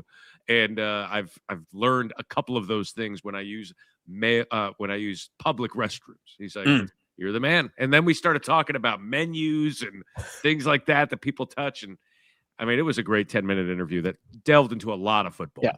And you said, that's incredible. I just, I wanted to make sure that bathroom, it just changed my life. You do not have to touch the door handle. If you ever have to go to the bathroom, you do not have to touch the door handle. I thought that was incredible. Okay, so just not to stick on the Virginia Tech side of it as well, but how far is that gap between Miami and where you see that second tier of the rest of the ACC? And I'm curious too, how many teams you put? Is it like just Louisville? Do you put SMU, Louisville, Virginia Tech? Like how many teams do you see in, I guess, that second contender, or I guess Miami upset watch list? Yeah, second tier, I would put Louisville, Virginia. I think I still put Clemson, and I'd put NC State. I think Pittsburgh is one of those sleepy kind of could get it done type of teams. Heinschel was terrific there, and he was a guy that when we talked to the guys, he was offered that Miami wanted him before Darian Mensah. They went to him first, and so that tells you a lot about what he can bring. And they don't board a bus till October, so that's another one of those teams. But I think that's it. I would not put Virginia Tech in tier 2. I wouldn't put Georgia Tech there. I think Louisville, NC State, Virginia, SMU, and maybe Clemson. I think that's the group. Well, you brought up Georgia Tech there. Obviously, Nebraska now has a connection to Georgia Tech, bringing Jeep Wade into the fold there. For Nebraska fans that maybe didn't watch a ton of the legend Haynes King last year, what did you see from I did that for my Panthers co-host over here. I was going to get to a Haynes King question. Don't worry, it's coming, Schick. It'll be there. What did you see from those Georgia Tech teams on not just the offensive line, but kind of their offense in general that you think Nebraska fans might be able to look forward to with having Jeep Wade on staff this year? You hate to use the cliche of physicality and getting after it, but Jeep Wade, in talking to Brent Key, was the kind of guy that, it's that run game philosophy and O-line identity that he incorporated with Brent Key and Buster Faulkner, who left obviously, but these guys were all coveted, and when you're rushing for nearly 200 yards per game over Jeep Wade's 3 years, 5 yards a carry, when you know they're a running team. They're not the triple option like they used to be, but Haynes King was a runner/thrower. You know what's coming. And they also averaged only allowing 1 sack a game, guys. I mean, these are boxes that are checked that Nebraska has needed in consistency for a long time. And so, last year it was 200 yards a game, 3 offensive linemen earning all ACC honors. This is what Nebraska needs, and I think you're only looking forward to it on that side of the ball. I think this is exactly what they needed, and of all the hires in the offseason, around offensive line specifically, I would say Jeep Wade is right at the top. Schick, just out of curiosity, because you're plugged in with ESPN, I know you do the serious college football shows, and your connection with the Schick and Nick show as well weekly. When you're on the East Coast, you're an ACC country, and you're talking just college football and its national landscape. Where does Nebraska fit into that conversation now, just not in this upcoming season, but in the national conversation? Because I think that's something that a lot of people here in the state may not have the right perception of. Do you get an idea of where Nebraska's brand still is and how people perceive it, especially after a long offseason? Well, a couple of quick anecdotes. So on SiriusXM, channel 84, College Sports Radio, Roddy Jones and I, we are doing our top 25 most interesting teams in college football, and Nebraska is actually today. So we will have a guest on to talk about them and maybe get a national perspective on that. But you ask where they fit, where they register, they really don't. They have moved into afterthought territory. Brett Ciancia, who does the Pick Six previews, was on with us yesterday, and he listed the 8 blue bloods in college football. And it's Ohio State, Michigan, Notre Dame, Alabama, Oklahoma, Texas, USC, and Nebraska. And I asked him what's that thread that Nebraska is hanging by for blue blood status? And he said it's the most tenuous one. And the time is now for them to start winning significant games. I think they're kind of caught in that realm of, Matt Rule's not a new coach. This is year 4 now. Nebraska feels like they are what they are. They get a quarterback now who's on his 3rd stop. This is one of those years that I believe nationally is being discarded and forgotten before it even begins. And maybe that's a good thing for Nebraska. Maybe that's where they need to be. But nationally, guys, I think there's a curious factor, but it's more like a drive-by car crash curious, like what's going on there? Are they going to fix that? Are they going to get that car rebuilt and get on the road? Let me know when they do. And so it's much different than it was last year, even the year before. Schick, speaking of places that get a lot of national attention and maybe the wins haven't justified it, and that's not a shot. He brought up 62-36 first, so that's on him. Like Colorado's in a pretty strange spot these days with Deion Sanders, right? Like they're always a national story because of his personality, but I don't even actually know if people have noticed. Like they haven't won that much, right? They had the one really good year, Shadur's and Travis Hunter's last year in the program. The year before that, they got off to a hot start and then lost, I think, 8 out of their last 9. Last year, they weren't very good either. Like, what is the, sense of Deion Sanders and the actual football of Colorado, not just sort of the sideshow of Deion? This season's going to tell us a lot, guys. They've got their blue chip quarterback. They've got as talented a young quarterback. Frankly, in my opinion, this isn't biased. I saw him in college before he even committed to, or in high school before he committed to Colorado.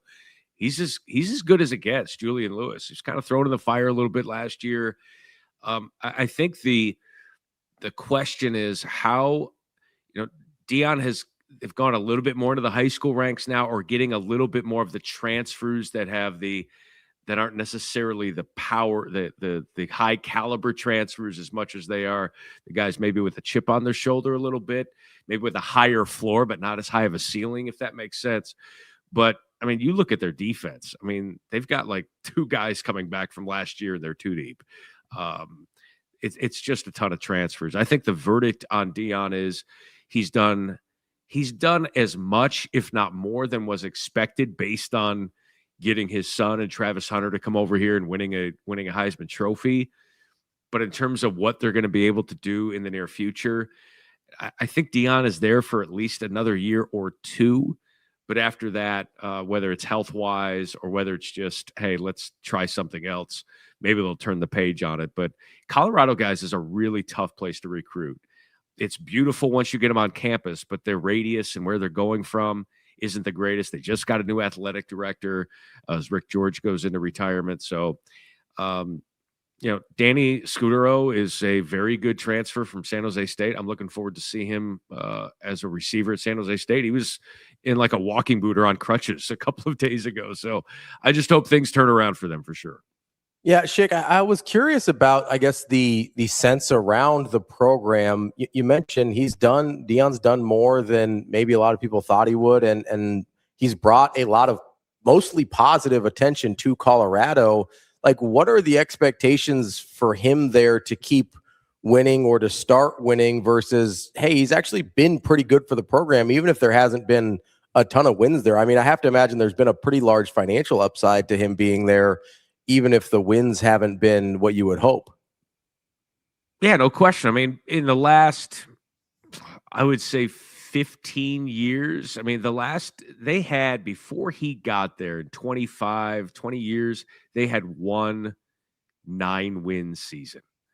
And that was Mike McIntyre in 2016. Before that, you'd have to go back to Gary Barnett in 2002. I mean, guys, it's been a long time. So I think it's more like they've been wandering in the desert. Someone gave you a bottle of water. It helped for a while, and you're still thirsty, but you understand where you came from. And that's where Colorado is right now. The schedule isn't great. It feels like if they get to 6 wins, you're probably throwing a parade. They open up at Georgia Tech. I mean, I was thinking of going to that game, and then I got saddled with a college football game that I'm going to be calling Thursday night at Wake Forest. But that's one of those, hey, Haynes King goes into Colorado last year, wins that game. Maybe Colorado can steal one on the road. Julian Lewis coming back home to his home state of Georgia. But I think fans understand there in Colorado that the program is what it is, but Deion has brought them into a spotlight. And now I think you really find out how good of a coach Deion Sanders can be, because now his health seems to be turning around. He's got work to do. He's not the biggest guy in terms of going into homes for in-home visits. Like, I think there's some switches that can be flipped here. But frankly, I think even as a Colorado alum, this season's going to tell us a lot how much time we're running out of. So tying it back into all of those former Pac-12 schools, Stanford and Cal being in the ACC still confuses many people. I'm sure that their players are always confused by 3,000-mile flights to get back home from their road trips. But how far, and I know this is, it's college football, so anyone can change on a dime, but is there a timeline that you could even give? Is it 3, 5? Is it 10 years? What would be a realistic timeline for Cal and Stanford to start competing for ACC titles? Or is that something that's maybe just not in their trajectory? I think it's there. I think probably more so for Cal in the short term and maybe Stanford in the long term. Like, I think Tosh Lupoy is excellent and has everything you want in a head coach. You sit next to him and he's staring into your soul. You wouldn't want to line up against him and probably coach against him. But I'm interested to see how he does as a new first-time head coach. But JKS Suapolatelli is whose name I continue to struggle with. He is going to be a first-round NFL draft pick at quarterback. Now, what do they have around him, perhaps? I think this team, I'd probably bet the over on Cal this year because I think they're going to be sneaky good. For Stanford, Tavita Pritchard, I loved everything he said at ACC Media Days. I think he's a guy that, he played there. He was in the same quarterback room as Andrew Luck. And now you think about alignment, that quarterback room is like heading up Stanford. And I think it does take a guy to understand what it takes to win there and rallying the troops, getting investment and all of that. But I think in this day and age of college football, my guess is Stanford, their ceiling years to come is like 9 wins. They're not going to be a playoff team unless you expand to 24. And for Cal, maybe in the short term, maybe they can sneak up there in the next year or two and get up there. But guys, frankly, I don't think either of those two teams in their current iteration in the ACC, depending on how college football changes and evolves in the next 5 years, I don't see either of these two programs being able to sustain excellence, especially with USC and UCLA moving on up. And when you're in the Big Ten and you're in the ACC, you know who's who. All right, Schick, the real reason we're here today, the important stuff. Let's get to the pod, to the legendary Schick and Nick show. Obviously, you got your live event, which is one of my favorite events of the year, coming up here on the 18th. And we're reviving an old radio favorite with the golf tournament as well. I mean, it feels like 2012 all over again. Meet me at the rim. Thank you, Nick Baugh. Appreciate you. Thank you, Sugar Shane, for doing that and for playing that. By the way, I did tell Shane when he said, "Hey, we'll get to you in a few minutes." I said, "Shane, we were always on clock when we did our show, which is totally BS."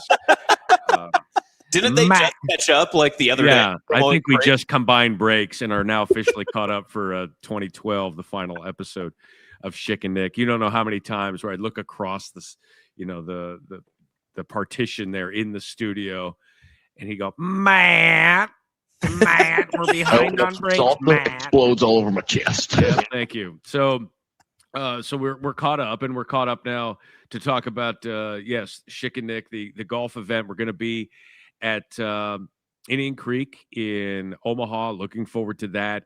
That's on Tuesday. If you go online at Schick Nick Show on X, follow us on Facebook. All the links are there to get tickets. And it's just a couple of hours. We're doing a 9-hole scramble. We're going to have breakfast, lunch, ton of giveaways. If you ever wanted to do the Derviner Schlinger and shoot that, we're going to have that for your tee shot if you want to use that as well. Nick and I will be out there. And then that night we have the live show there at Hurrdat Sports Bar and Grill. And you can get all the tickets on the links there that are on X and on Facebook. Search it up, find it.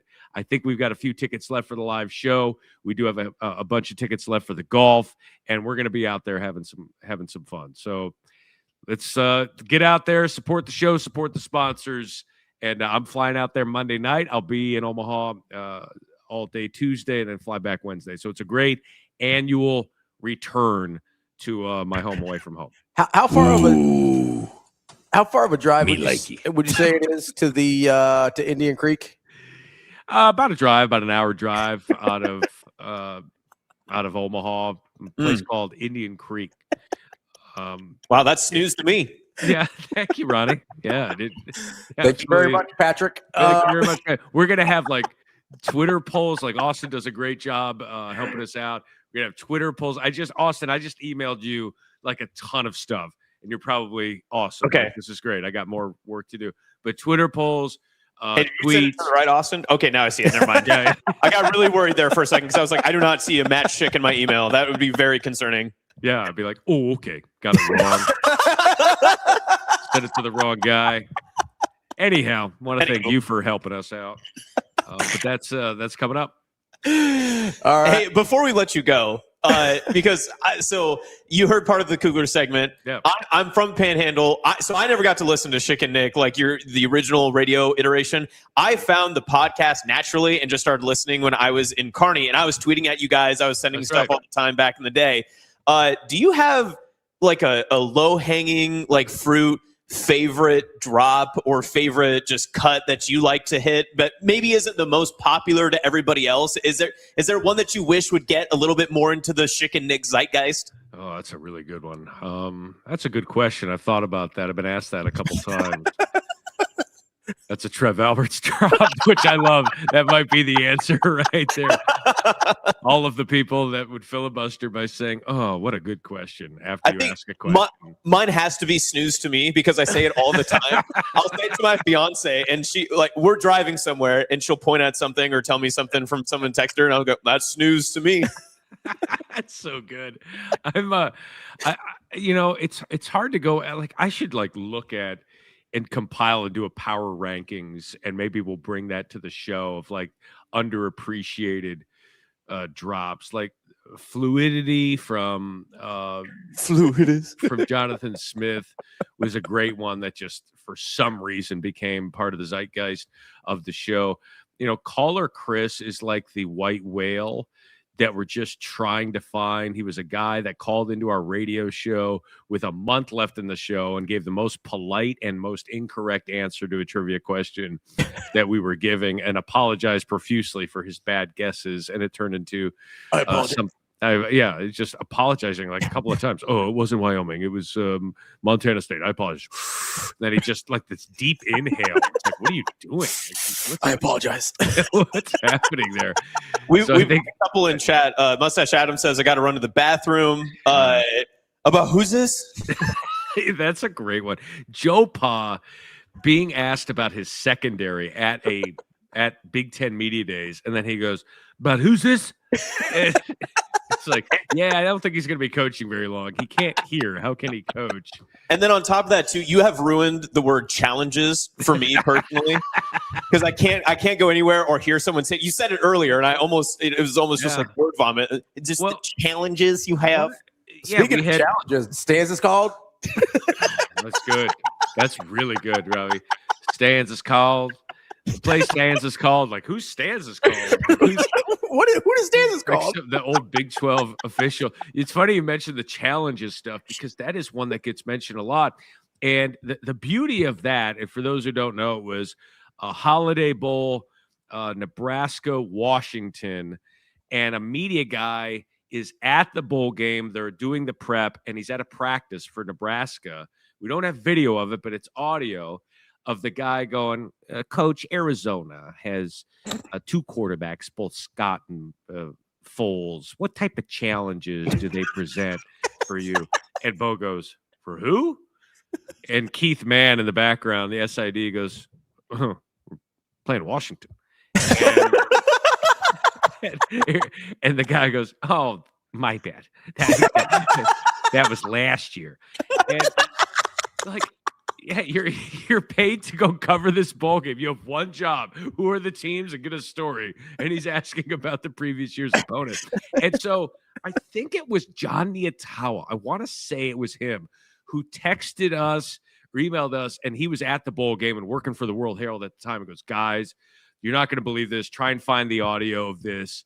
The guy didn't know. I'm like, we found it, and it turned into like we filled 3 hours with it, probably daily. And so that's the best part about all of this is most of the stuff we get is alerts from other media members. Mitch Sherman will send us stuff.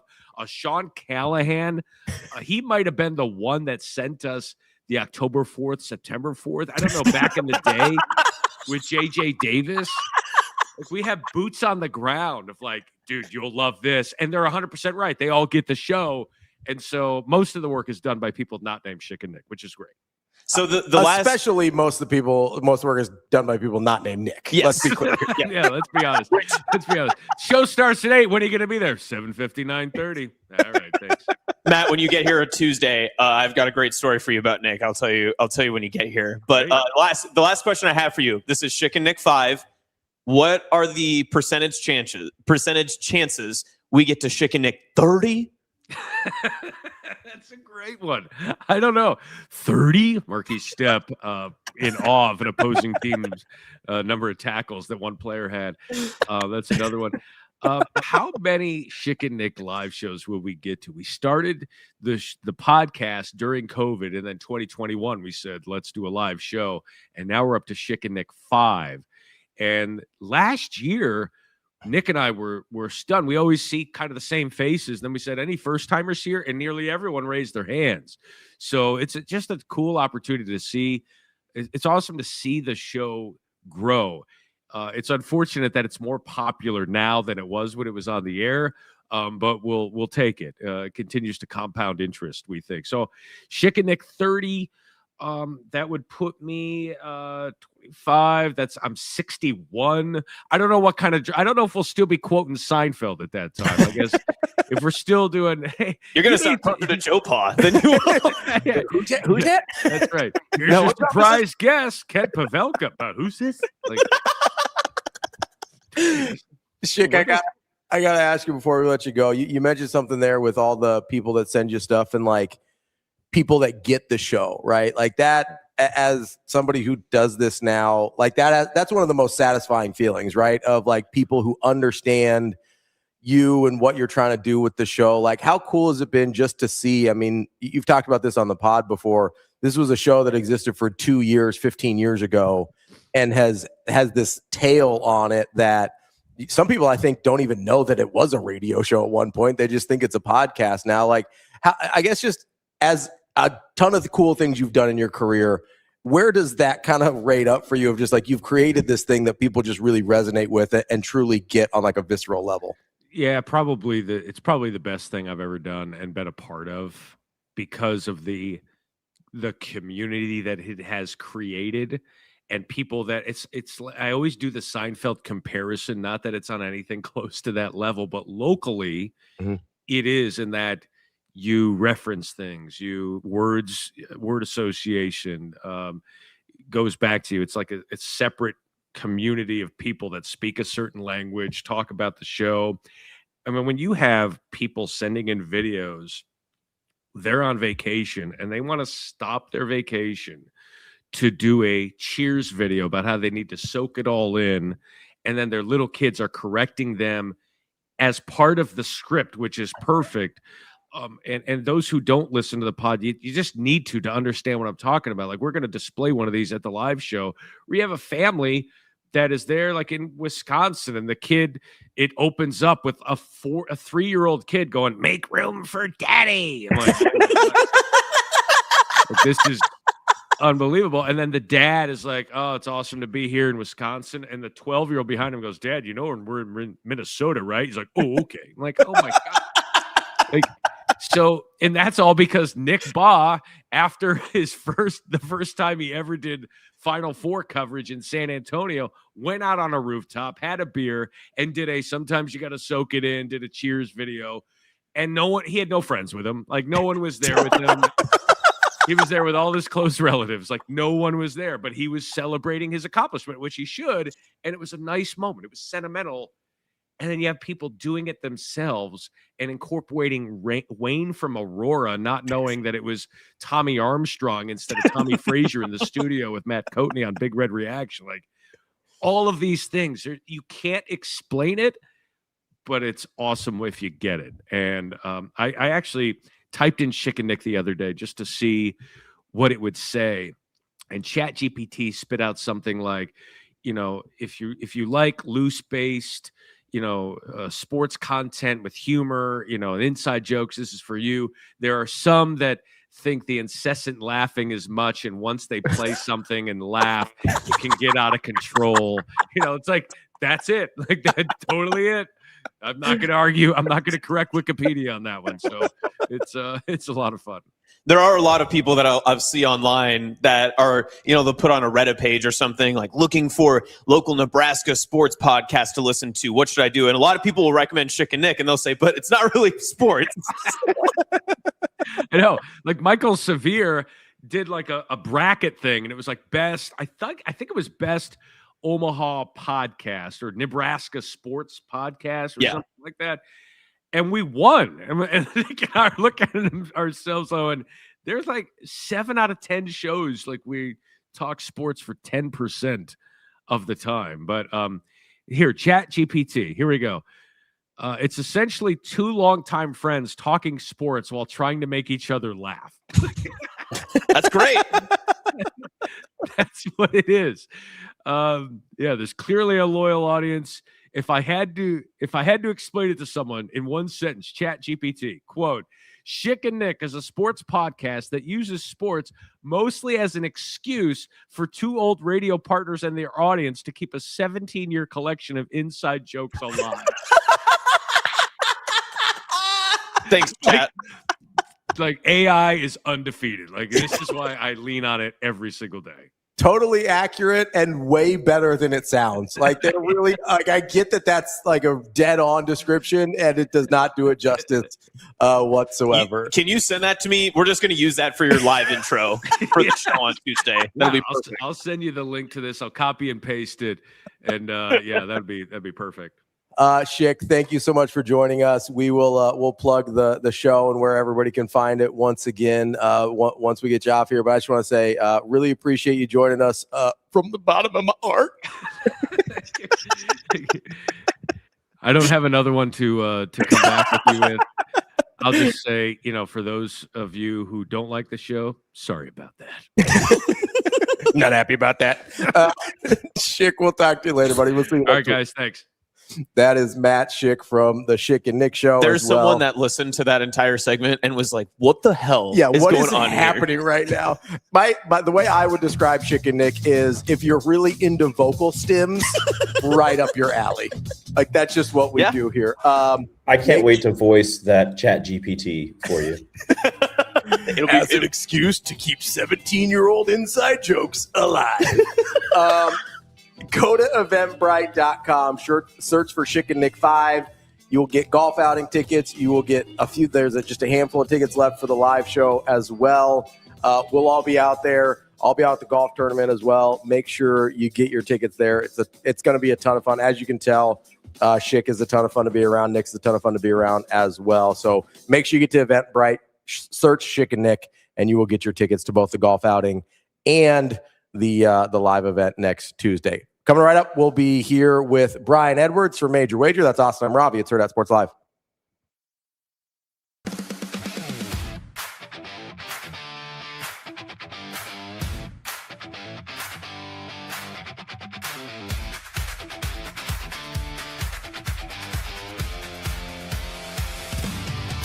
He's an elite student athlete, like all around. He's a competitor. He takes high school football more serious than I've ever seen a player do in all aspects. So whether that's film meetings with myself or Coach Utter, or bringing guys up to get extra reps in. So as far as like building chemistry with new guys and stuff like that, like he's made it happen, and he's done it all the right way, and we're excited to watch him.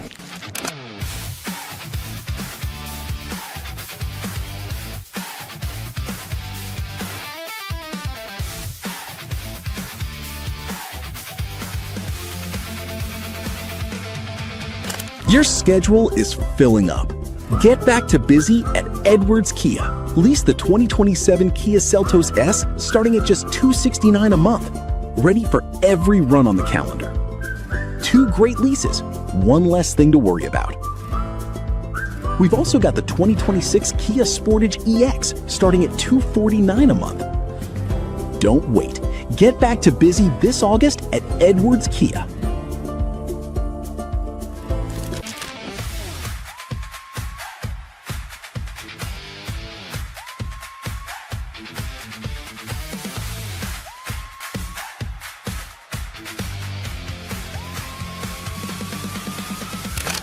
Sadly I have. And I actually, my freshman year, I didn't rewatch our game against Texas for a year and a half. Like, I refused to. I don't know why I did, honestly. I only watched certain clips of it. Our Penn State game my sophomore year, I never watched. And then this past year, I did watch the Texas A&M game. Weirdly enough, I'm surprised I did. I actually think I specifically watched that set. And I was just still so upset about it, and I was like, maybe watching will help. I was getting my nails done, and I was like, I got nothing else to watch, might as well. So I did, but it's frustrating to watch. It sucks. But then of course, I can find the things that I did well, and then I can flip that into something positive and be like, okay, I got this kill, that was good. So it definitely sucks to watch. But yes, I have rewatched it. Yeah.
You're listening to Hurrdat Sports Live.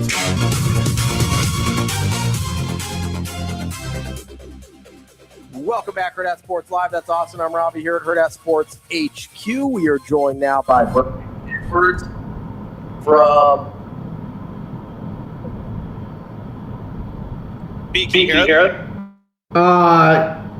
Yeah, I can hear you. You good? Yeah, what's up, man? I think they're echo. I don't know if it's Miko or your side, but Let me switch something here. Okay. Is that better? Let's see. Test that. Oh, now I can't hear y'all. No. Maybe do the phone again like last week. Let's see what we can do. Sorry about that, B. Let's Shane. Let's take him out here. See if he can do the phone. I think it's the headphone. We're getting feedback with the headphones. Yeah, I think so too. Because that one we could hear on our end, which you guys, when it was echoing before, couldn't hear. Okay, yeah. So I think it's always tough. Might need to go phone there on that. That's all right. Until then. Yeah. I like the ACC talk, though. That was kind of nice. We don't really get to talk a whole lot of ACC. Did you see the chat got mad at you because they're like, oh, this is just so we can bring up Florida State? Yeah, listen, they're in the ACC. What do you want me to do? I didn't start there. I started Miami. Mm-hmm. I started SMU. And then, listen, Florida State's one of the stranger teams in the country. Yeah. Like, that's a valid question for anyone. But it's also one of the more volatile ones, too. That's what I mean, though. Yeah. Yeah, it's an incredibly volatile team. You're in a situation, and literally, if Mike Norvell had said, yes, he's the Alabama head coach right now, like that's a real thing. Same thing with, I'm glad Schick brought it up, same thing with Luke Fickell. If Luke Fickell had said, hey, screw Cincinnati, I don't need to coach a playoff game, like basically if he pulled a Lane Kiffin, he'd be the head coach of Notre Dame right now. Yeah. Where does that leave Marcus Freeman? Where does that leave Notre Dame? Like, is Luke Fickell the same guy at Notre Dame as he is as Wisconsin right now? Like this, we're having a whole different like sliding doors moment here. But I do think we have Brian back. Maybe. Yes. How we doing? Can you hear us? Yes. Good morning, gentlemen. How are you?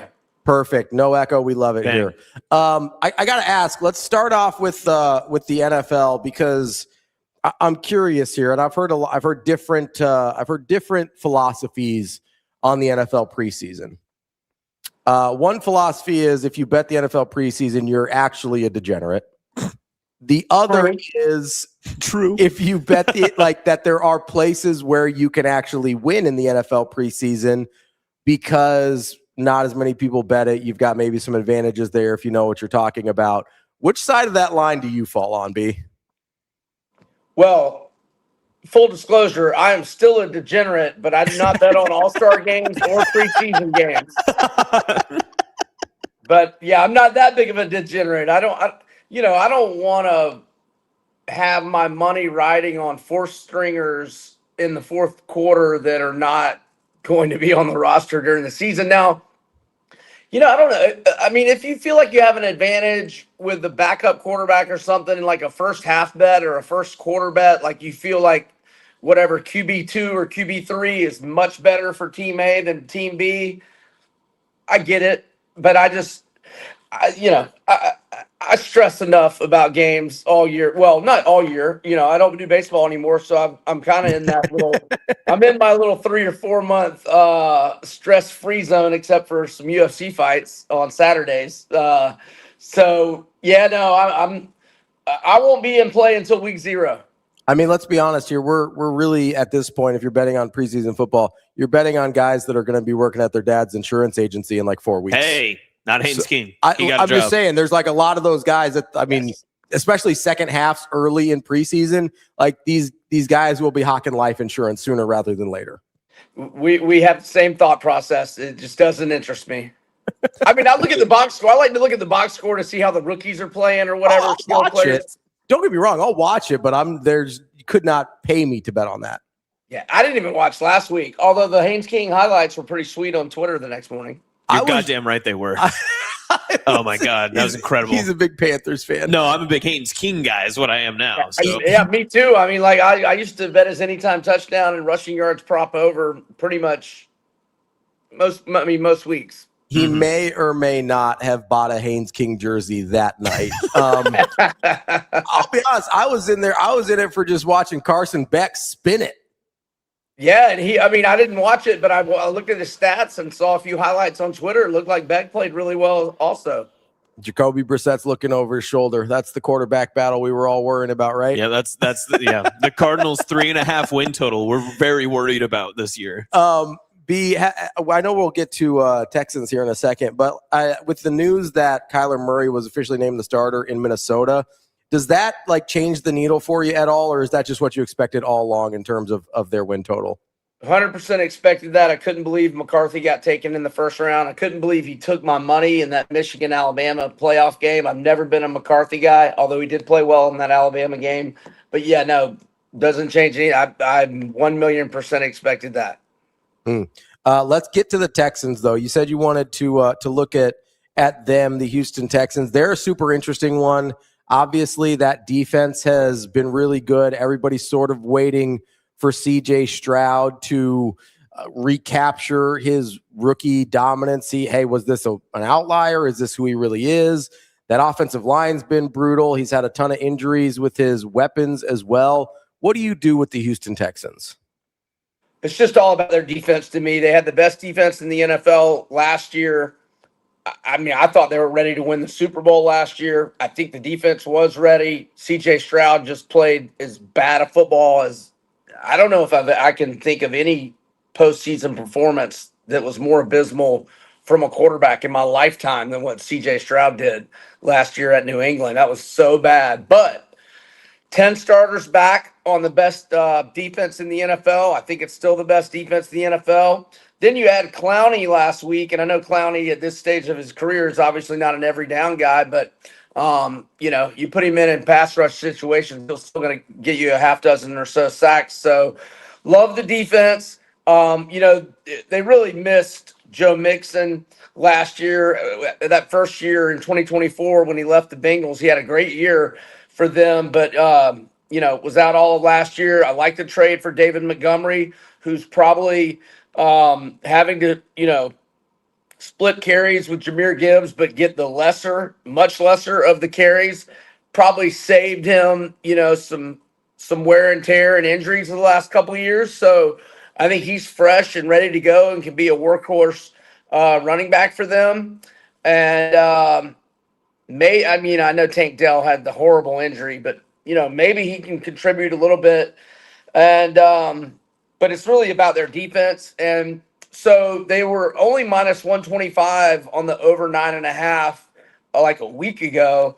It's the overs increased into the minus 145-ish neighborhood. You can go you can go over 10.5 if you want and get around plus 130.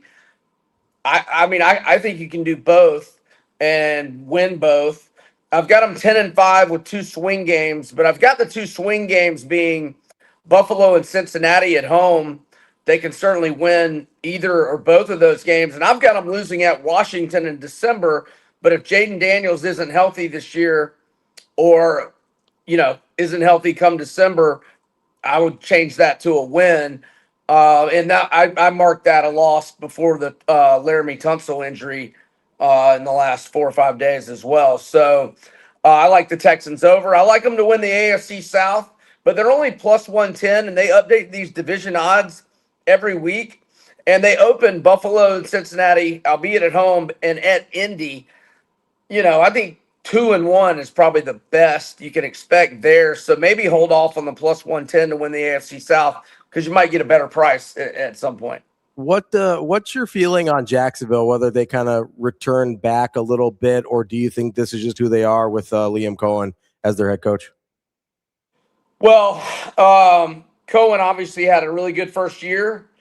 I've just had a decades-long hatred for the Jaguars because all my friends are Jag fans and I'm a Falcons fan. And I bet they're under on their win total religiously and do very well except for last year. But Liam Cohen impressed me last year, and Trevor impressed me last year, especially late in the season. So I don't really know what to do with the Jags this year. I'm not going to bet they're under like I normally do because just a healthy respect for what they did last year. But I still think Houston's a better team and is going to win the division. I'm curious to go back to the Texans part of it, just in the AFC South. Brian, what's your what's your thought on how maybe the season needs to go, or is it maybe just the personal play of CJ Stroud? He still isn't extended for a 5th year. Feels like they're playing that pretty loose right now with what they want to do with him in the future. What kind of season do you think he needs to have, or the team needs to have, for them to continue moving forward with him? Well, he left them no choice on that with the way he played in that playoff game. I mean, their defense, like I said, was ready to win the Super Bowl. The defense played great that day. How many turnovers did he have that day? Like, I think he had 4 or 5, didn't he? 5, I think. Yeah. And I think he fumbled another time or two when they recovered. I mean, he was just so bad. I mean, I know that regular season wise, obviously he had the great rookie year that one of you guys mentioned a minute ago. And he's been, pretty good, really his whole career for the most part. I mean, he had his struggles last year, especially early in the season, but it was just that one. I mean, if you're going to lay a dud like that in the playoffs, how can you be trusted to get a big contract? So I'd take my time with it as well.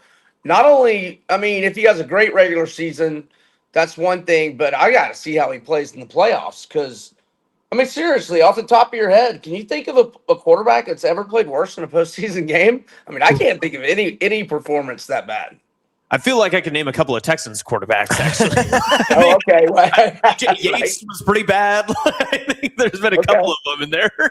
I think. I mean, 5 turnovers in a playoff game is that's hard. That's hard to beat. Elite company. Let's move on to college football here. You sent us an early season game. It's NC State and Virginia. That's a week 0 game. So that's just a couple weeks away here. Those are 2 teams that I find very interesting in the ACC. First, let's start with the game itself and how you're looking at that one, and then I kind of want to talk about those 2 teams individually. Yeah, so Virginia is 5.5. Look, Cam Robinson is Virginia's best defensive player. He had 2 pick sixes last year, one that iced the Cal game. Just a elite linebacker, one of the best in the country, and he tore his ACL in the first Duke game, not the ACC championship game, in mid-ish November. Actually, I got the exact date right here. Actually, it was November 15th. And he's practicing on a limited basis right now, but he hasn't been cleared for full contact. And one of their better running backs, Xavier Brown, is also coming back from an ACL in October. So I kind of want to hold off on an opinion on that game until, especially with Robinson, the linebacker for UVA, to know his status on like giving a pick. I mean, I lean Virginia to win because it's at home. They were going to play it in Rio in Brazil, but that fell through. But I mean, I think I like Virginia to go over 7.5, but it's gotten pretty juicy. Now you can get plus money on 8.5. I've got them 6-2 with 4 swing games, but I mean, I think they can win the swing games. I mean, one of them's at FSU, one of them's Cal at home, and they won at Cal last year. One of them is at Vatech, and the other being NC State, which I lean their way. So I kind of like Virginia over 8.5 at plus money. As for NC State, I like the quarterback. I like the quarterback a lot, but man, they got hit pretty hard, losing guys at the portal. A couple of their top receivers, they lost the stud tight end, but and they lost Hollywood Smothers. But I love CJ Bailey, so they could have a pretty good year as well. But their win total is 7.5, and it's a pass for me. So on Virginia, are you getting an alternate line on them? Because I've still got them at 7.5 on their win total on FanDuel. Yeah, 8.5 is being offered at DraftKings. Are you buying for better odds? Yeah, I think I wrote it down right here. Where did I write it down I thought I wrote it down. I think it's plus 130. Okay, gotcha. Because it is minus 138 on the 7.5. Oh, okay. I thought it was even more juicy on the 7.5. In fact, it was on July 13th. It was minus 168 to the over. Actually, if it's only minus 138 on 7.5 now, I'm fine with that rather than going 8.5 for plus money. I was gonna say that. I would say 7.5 seems pretty. That seems pretty doable. I mean, that's real doable.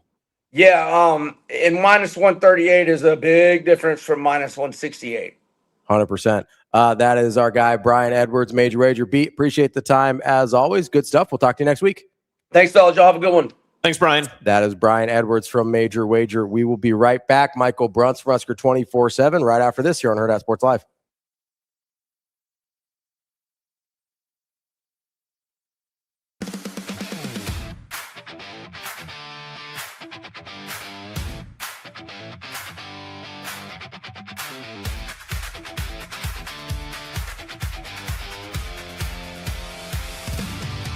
Your schedule is filling up. Get back to busy at Edwards Kia. Lease the 2027 Kia Seltos S starting at just $269 a month. Ready for every run on the calendar. 2 great leases, 1 less thing to worry about. We've also got the 2026 Kia Sportage EX starting at $249 a month. Don't wait. Get back to busy this August at Edwards Kia.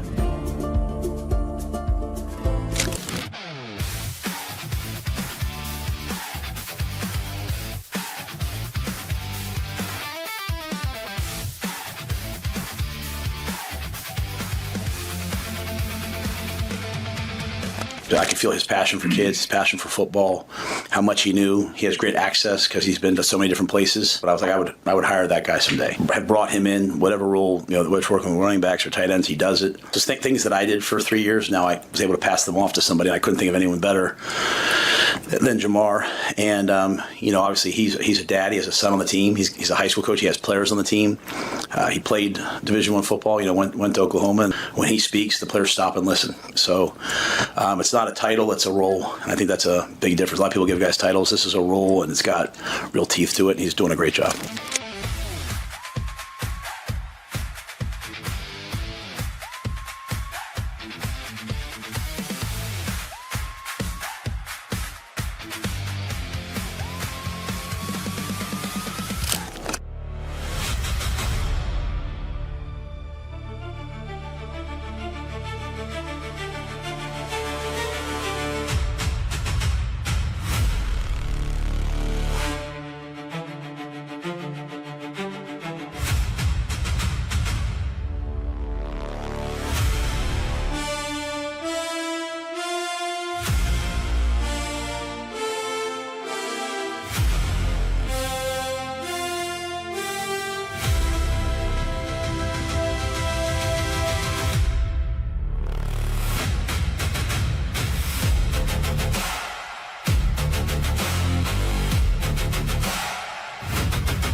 I can say a lot about Owen.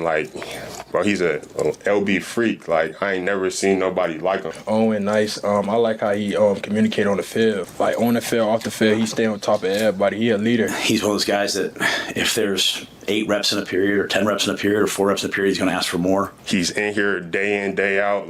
He done watched every film, on the teams that we played. And it's just his knowledge on the game is just outstanding. I ain't never seen nothing like it. He wants to go good on good. He just loves to play football. He's a guy that if I'm away, he'll text me a question about, hey, I'm watching this NFL training camp and they're doing this, he just loves football. Owen has never been the loudest person from a leadership perspective, but he's the number one person you look at for how you go about your business and execute. The players respect him and appreciate him.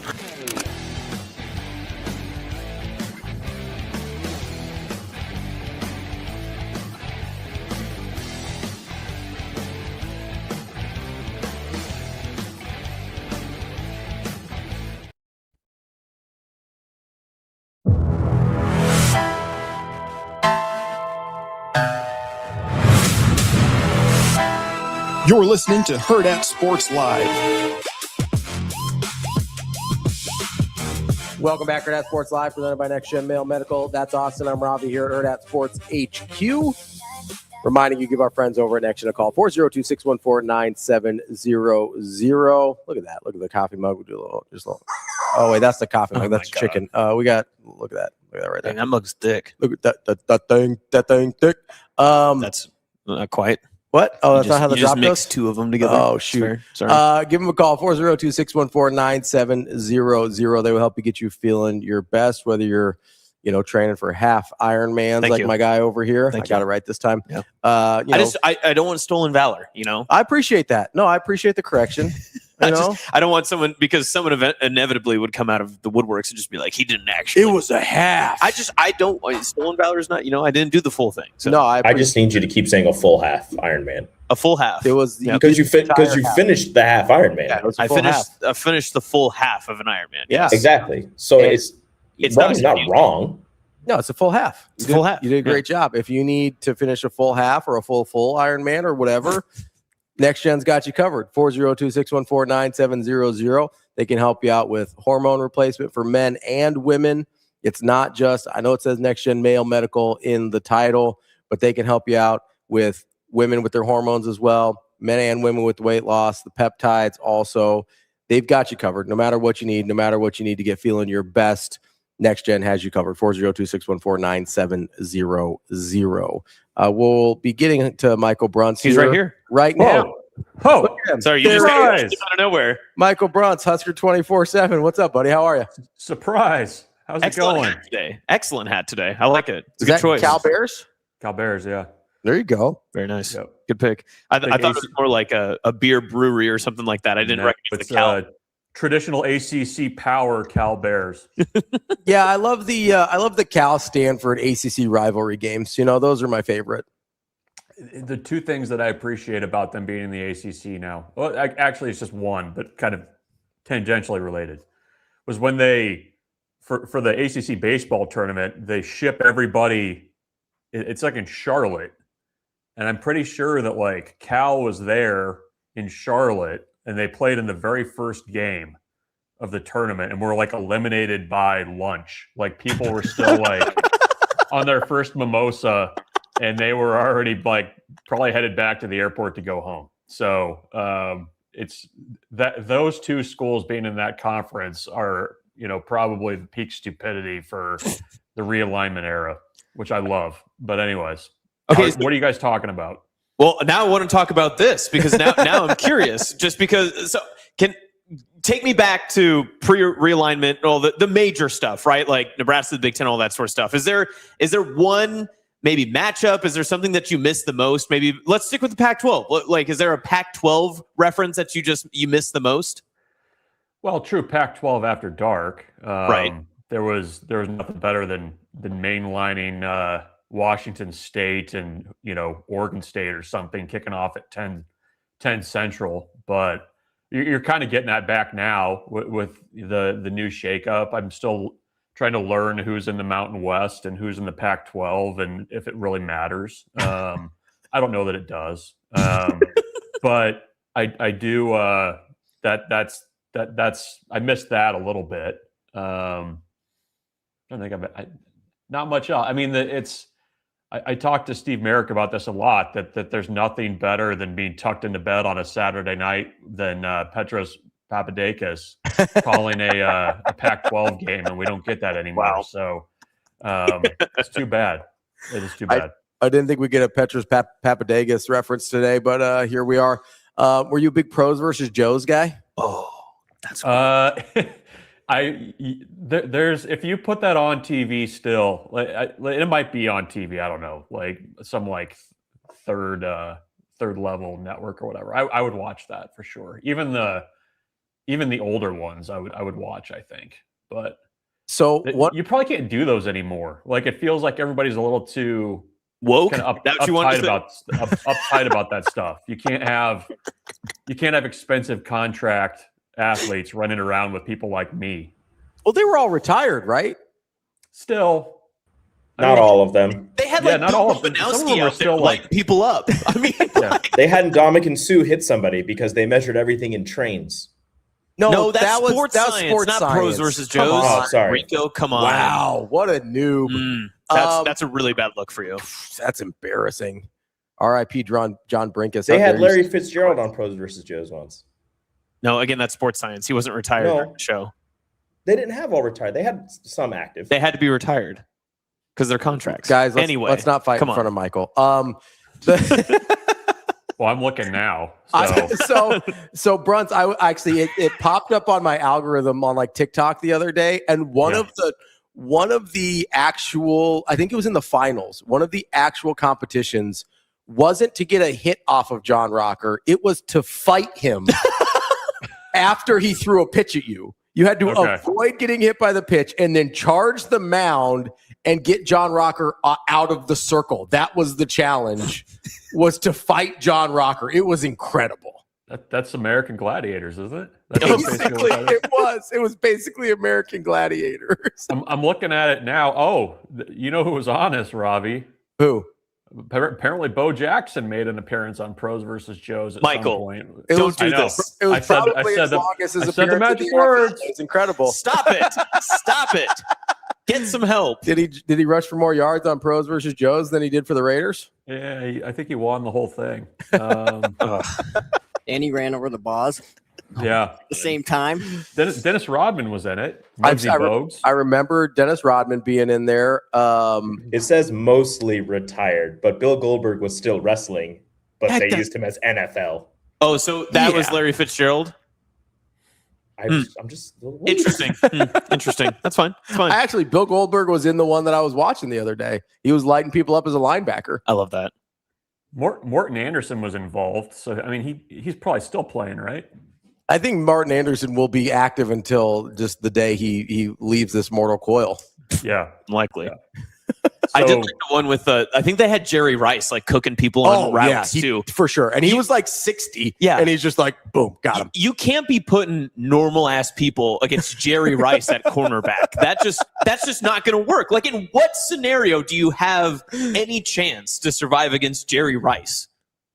They had angry ass Herschel Walker on the show. Angry ass. That's good. Do you have a former Bronco you'd like to see on a Pros versus Joes? They revive it. You get a Bronco. Who do you want? Steve Atwater. Oh my God.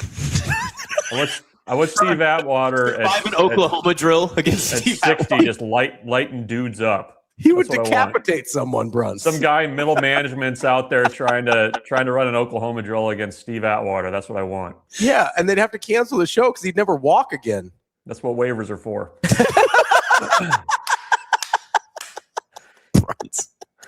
All right, Bruntz. Did you have to sign any waivers at open practice this week, or NDAs maybe? Yeah, were you safe that far back from the action that was going on? No, they don't get after us in quite the same way that Colorado's apparently telling their people to not report on things. But what was it? So no NDA. I didn't sign anything. What was there? You want to know what I thought? What are you talking here? No, yeah. Give me. I'm curious, honestly, just about because you only really saw the individual drills. You didn't see anything like full team action. Was there a position group that stood out to you the most, or the one that you spent a little bit more time watching? Yeah, offensive and defensive lines. I was very curious about. By the way, Bill Romanowski was actually on Pros versus Joes. I see people talking about that in the comments, but I was focused on the lines. Like, I wanted to see, the big topic of conversation, I think in the offseason, rightfully so, has been, what this offensive line is going to be and what they're going to look like. I'm still willing to go with the conversation that, that they have the potential to kind of drive the bus for the offense. Defensive line, Matt Rule said, you want to get to hopefully 10 guys that you can rotate up front. Rob Orch said he wants 6 in the middle that they can rotate. And that group's interesting just because it's kind of a collection of different body types and guys are different sizes, stuff like that, you're going to have to find guys to step into new roles and guys that are going to be counted on more than they have been previously. You're going to need the 2 transfer portal additions in Whittington and Stoudemire to be, guys that matter for you this year. And I kind of was watching those 2 groups with some interest and just kind of see them, how that looks. I mean, and we're not going to know obviously until you actually get some more hitting and probably with at least the defensive line. I think probably until they roll the ball out there on September 5th. But it is a better looking group and like a more physically imposing group from both of those position groups that I can remember in quite a while, especially on offense. Like you've got the guys that you assume are the starting five. I think Gunnar Gatula is right there in the mix at either tackle or guard. He can kind of play both. I think that offensive line though has the potential to really be something, because I like the portal additions that they made. I have a lot of respect for what Justin Evans is as a center and what he can do.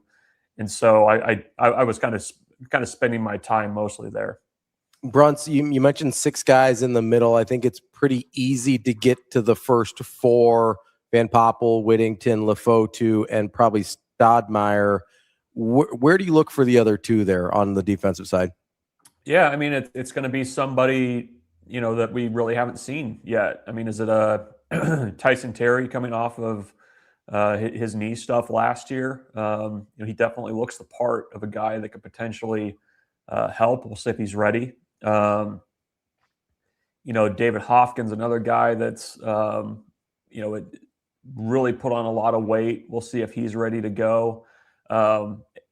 Gabe Moore, I mean, it's a lot of guys that you've kind of either seen or been around the program a little bit, but you're going to need somebody to show that they're ready. And it also might be a situation too where, you're kind of getting a look at some guys early in the season to see, is there somebody that can help you and give you, let's say, 10 good snaps a game? Like, is there somebody that's kind of that third man in the rotation who can do that? Dylan Berryman's another guy that, has certainly gotten a lot of attention for just how big he is. He looks like a guy that is going to be really tough to move. But is he ready to go and play against, FBS linemen right out of the gates? We'll see. But, I think that's the thing, is at least you have guys who have body types and the size that I think can kind of stand in there and eat blocks and kind of keep the front clean for the linebackers. Because that's the thing, is like, you're going to just need to be so much better up front, because I think they also have the linebacker talent that they can kind of clean things up behind them as long as the defensive line's dialed in and playing well. Bruntz, last year at the cornerback spot, there were plenty of times that Sierra Wright just wasn't purely tested at all.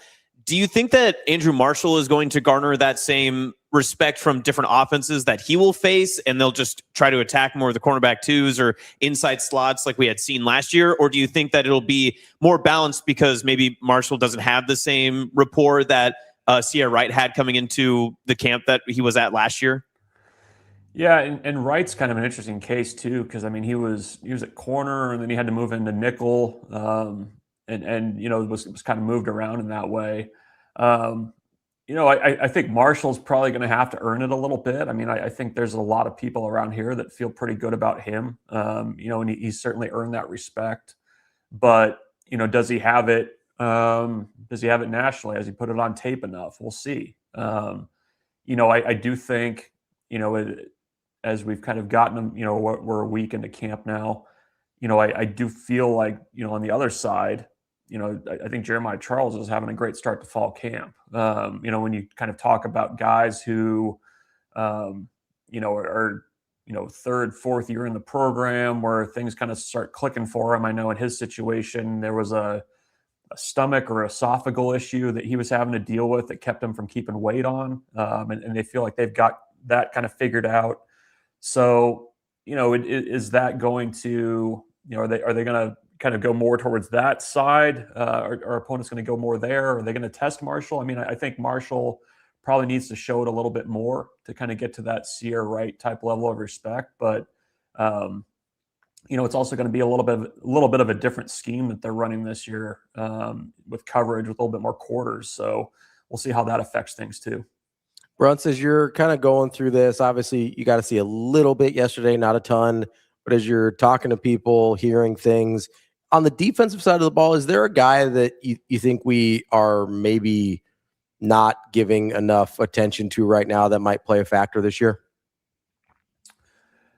I don't know that his name comes up as much as it should. He's been he's been there all spring. The coaches have been talking about him back to the bowl game, but Jameer Khan is going to be a really important piece of that secondary in that move to safety. And, there's a lot of focus on McDougal, obviously, because he's followed, Rob Orich and is familiar with the defense. But I think Jameer Khan, and the fact that he's played corner, he could play nickel, they've got him at safety now. I mean, I think that's a guy you need to kind of file away, because if he's out there to start, it should not come as a surprise. Like, he's a guy that Rob Orich has liked going back to before he was even coaching the defense and was just kind of seeing everybody move around and that kind of thing. So I think he's one. I think defensively, the other guy that maybe we're not talking enough about is Dexter Foster. He's, there's going to be a lot of transfers coming in who are going to play big roles on this team this year. And he's definitely in that 3-man rotation with Chambliss, Shavers, and then himself. But I think he's the type of linebacker that Rob Orich really likes in this defense. He's bigger. He's like 235. He runs really well. I know going back to his time coming out of high school, he was right around 200 pounds. But the thing was, he was a physical player, and he can get sideline to sideline in a hurry. And I think as long as he can stay healthy, because that's been one thing he's kind of battled at times during his career, he's going to be an important piece in that 3-man linebacker rotation that they've got. Hopefully they can get to 4 or 5 or whatever. But, I think he's probably a little bit of a lost guy in some ways in the transfer portal class, because there is so much focus on the offensive lines and what Chambliss has done and the importance there. But I think he's also a guy to kind of file away.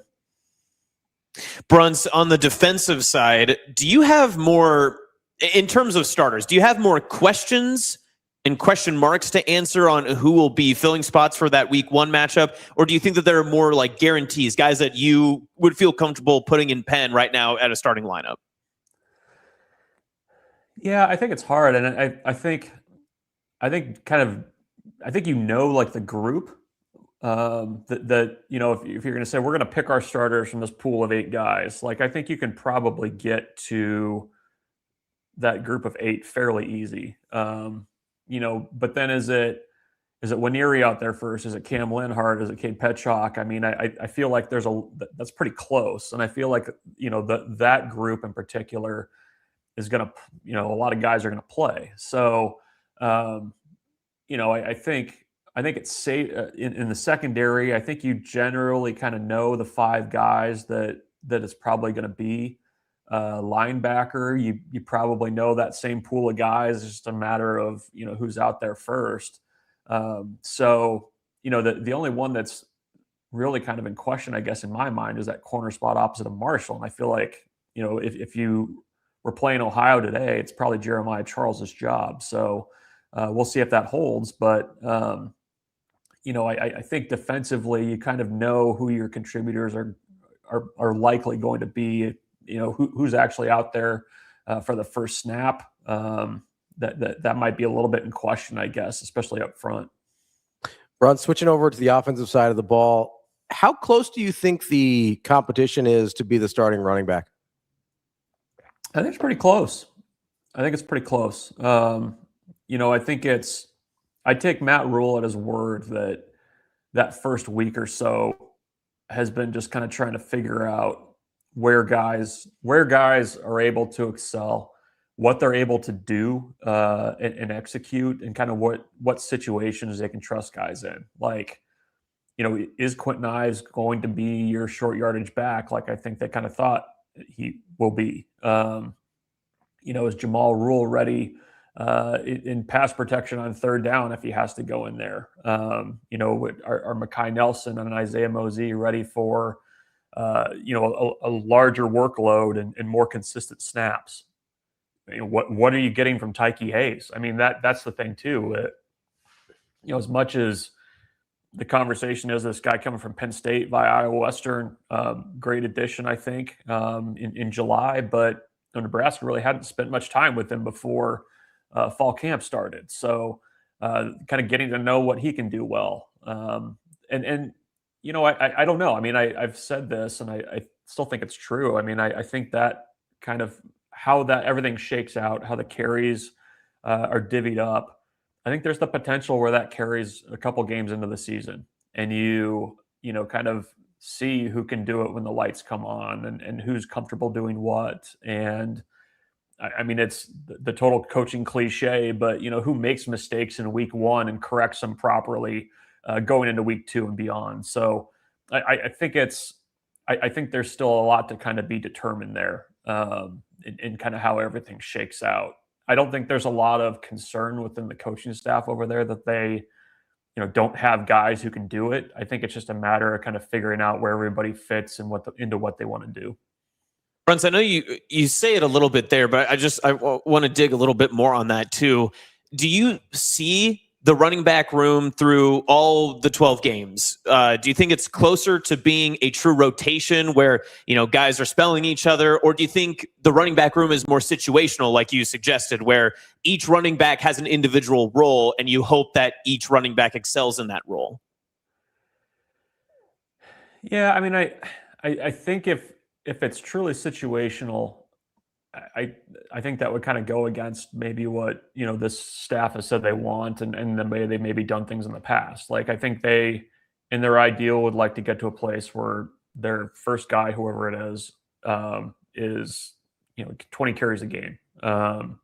Next guy's 12-ish, and then you've got somebody that's maybe a little bit more situational, or using them in very specific looks. The short yardage guy, if there's somebody that maybe is better on third down, maybe you go that direction with another guy. So it's going to be a rotation, I think, by the time the dust settles. It's just a matter of, can the guy that's going to be the 20 carry guy, can he be a 20 carry guy? Can the guy that's doing 12, can he do 12? And can he run everything? So I mean, I think, I don't know if that's truly a rotation. I mean, I guess it is, but I don't think it's going to be so situational. Although you do have guys that I feel like their skill sets and maybe what we perceive as their strengths from the outside lend themselves to being able to, being like a third down back, something like that.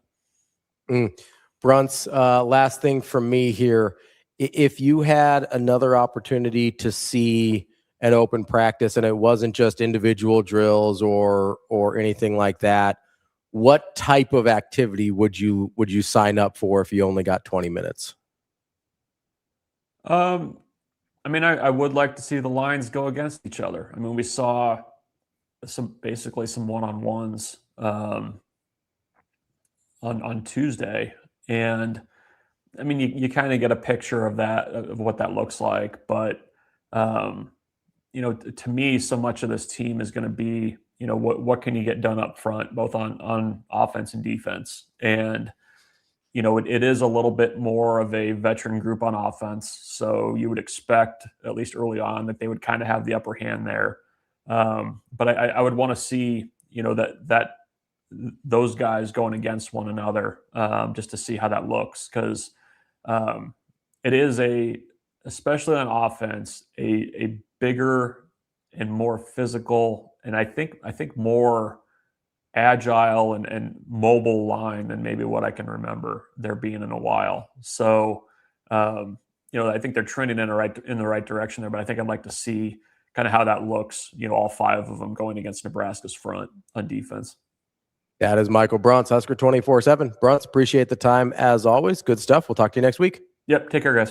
Thanks, Bruntz. That is Michael Bruntz, Husker 24/7. We will be right back. More Hurrdat Sports Live right after this.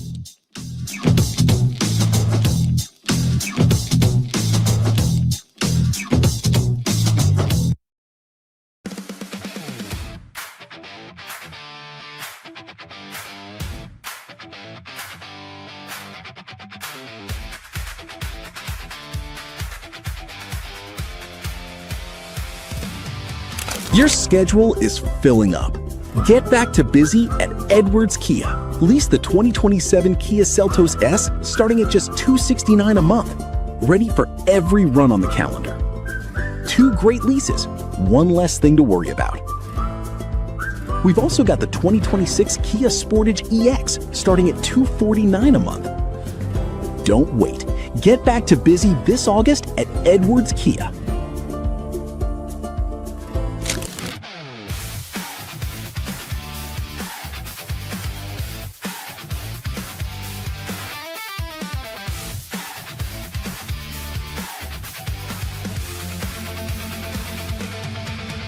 I could feel his passion for kids, his passion for football, how much he knew. He has great access because he's been to so many different places. But I was like, I would hire that guy someday. I have brought him in, whatever role, whether it's working with running backs or tight ends, he does it. Just things that I did for 3 years. Now I was able to pass them off to somebody. I couldn't think of anyone better than Jamar. And, obviously he's a dad. He has a son on the team. He's a high school coach. He has players on the team. He played Division I football, went to Oklahoma. And when he speaks, the players stop and listen. So it's not a title, it's a role. And I think that's a big difference. A lot of people give guys titles. This is a role, and it's got real teeth to it. And he's doing a great job.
I can say a lot about Owen.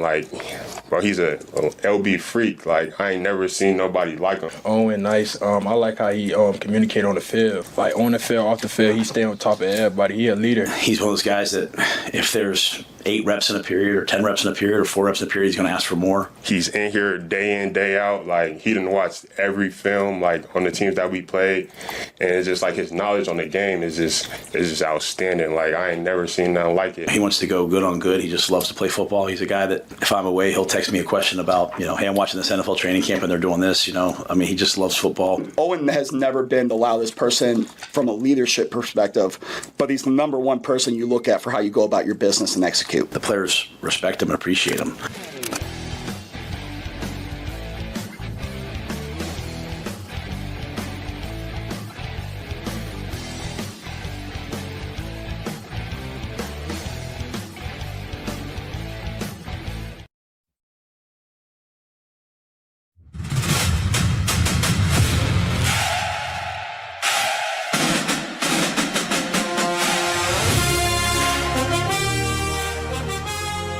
You're listening to Hurrdat Sports Live.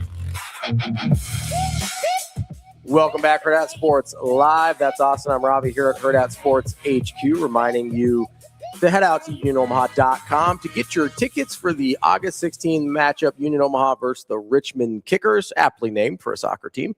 It is 6 p.m. Sunday, August 16th at Morrison Stadium. It is also Pride Night, so make sure you get your tickets to Union Omaha, UnionOmaha.com to purchase those tickets today. To this day. Austin, I have a question here. So Please. You've been eating breakfast during the show, okay, during breaks, stuff like that. Yeah. Do I smell? No, I'm just curious. You left a food item untouched here. The banana? Yeah, I'm kind of. What's wrong with the banana? It's a little bruised. It's a little beat up. What happened here? I pulled it off the vine, and I'm gonna be honest. That looks more. Can I see this? Yeah. That looks more than bruised. That's pretty aggressive. I don't know what happened there. We're full mush at this point. Yeah. Here, I'll peel it right now. Yeah, let's see what we got here. Let's see Austin's banana live on stream here. It's not often you get a banana reveal live in Omaha. Is the bruised part?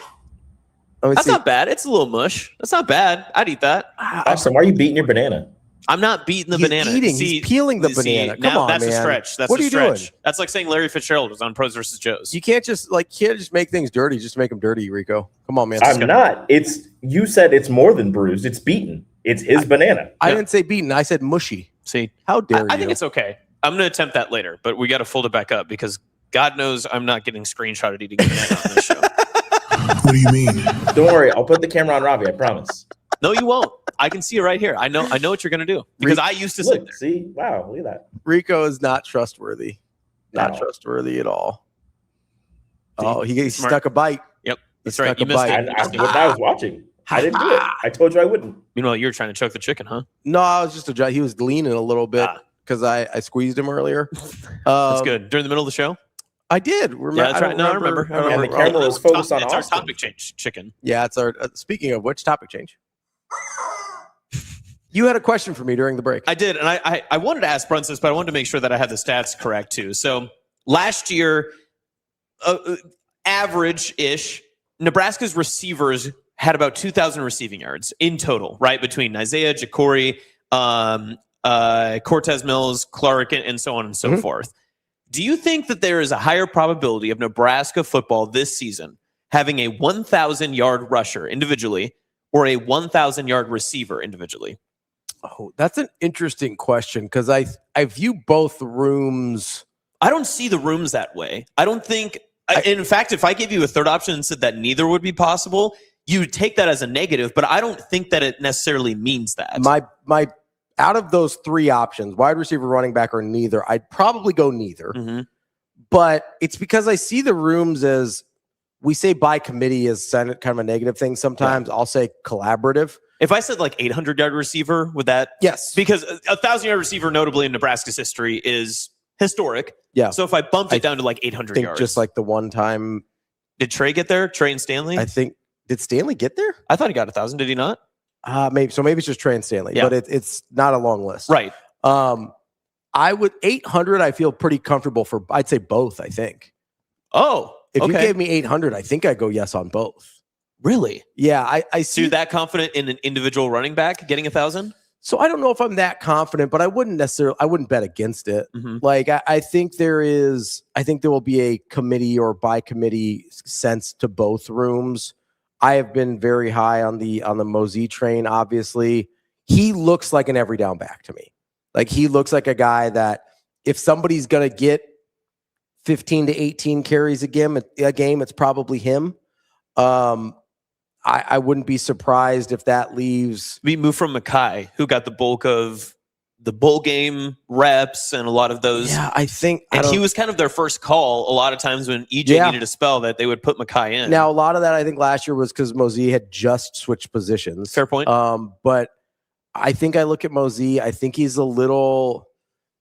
I don't know. Like I was watching some of the clips that Avery had from yesterday because she was going through a bunch of stuff on her phone and her computer that she hadn't had a chance to either upload to the accounts yet or just maybe won't use.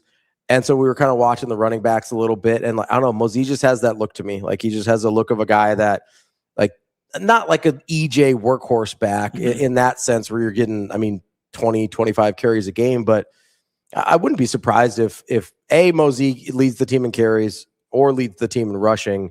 Now, it is entirely possible that Mosey and Nelson are about dead even, and they both end up with 650 or 700 yards, and that keeps you from that $800 benchmark. But I honestly would not be shocked if Isaiah Mosey has 800 yards rushing. So if 800 for both is what you're saying now? I mean both wide receiver and running back, gotcha. not both Mackay Nelson and Mosey. Yeah, okay. I think. If I had to choose, I would probably say either Isaiah Hunter or Quasi Gilmore would be the 800-yard receiver for the wide receivers.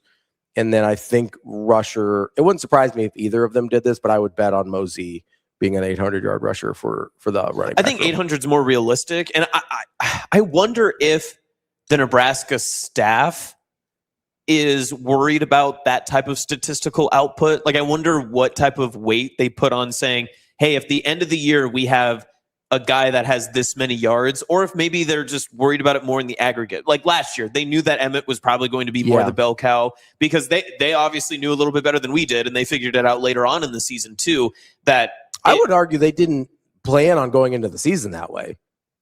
I think EJ's forced their hand. Okay. Yeah, I that's think fair. they planned on using the other guys more than they ended up using them because EJ was just like, hey, I'm not tired. I can do this. Like, give me the ball. And I don't know that they thought EJ was going to be that good. Yeah. I mean, I think they thought, hey, he's going to have a good year. But he had 1,400 yards. And you think if you told them at the beginning of last year, hey, Emmett Johnson gets 1,400 rushing yards, that they would say, oh, wow, we must have went X, Y, or Z.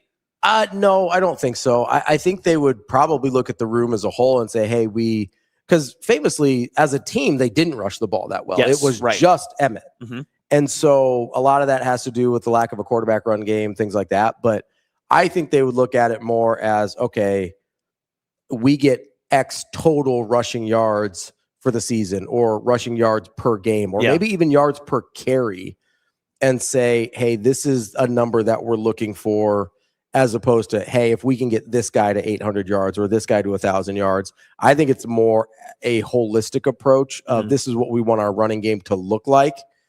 And doing that, I would guess they probably do it by game and by carry in terms of what their goals are and thinking if we can average X yards per carry and X yards per game, we'll be in really good shape moving forward for the season. I think they'd like to be much closer because I think last year they were in the 140, 150 range per game as a team.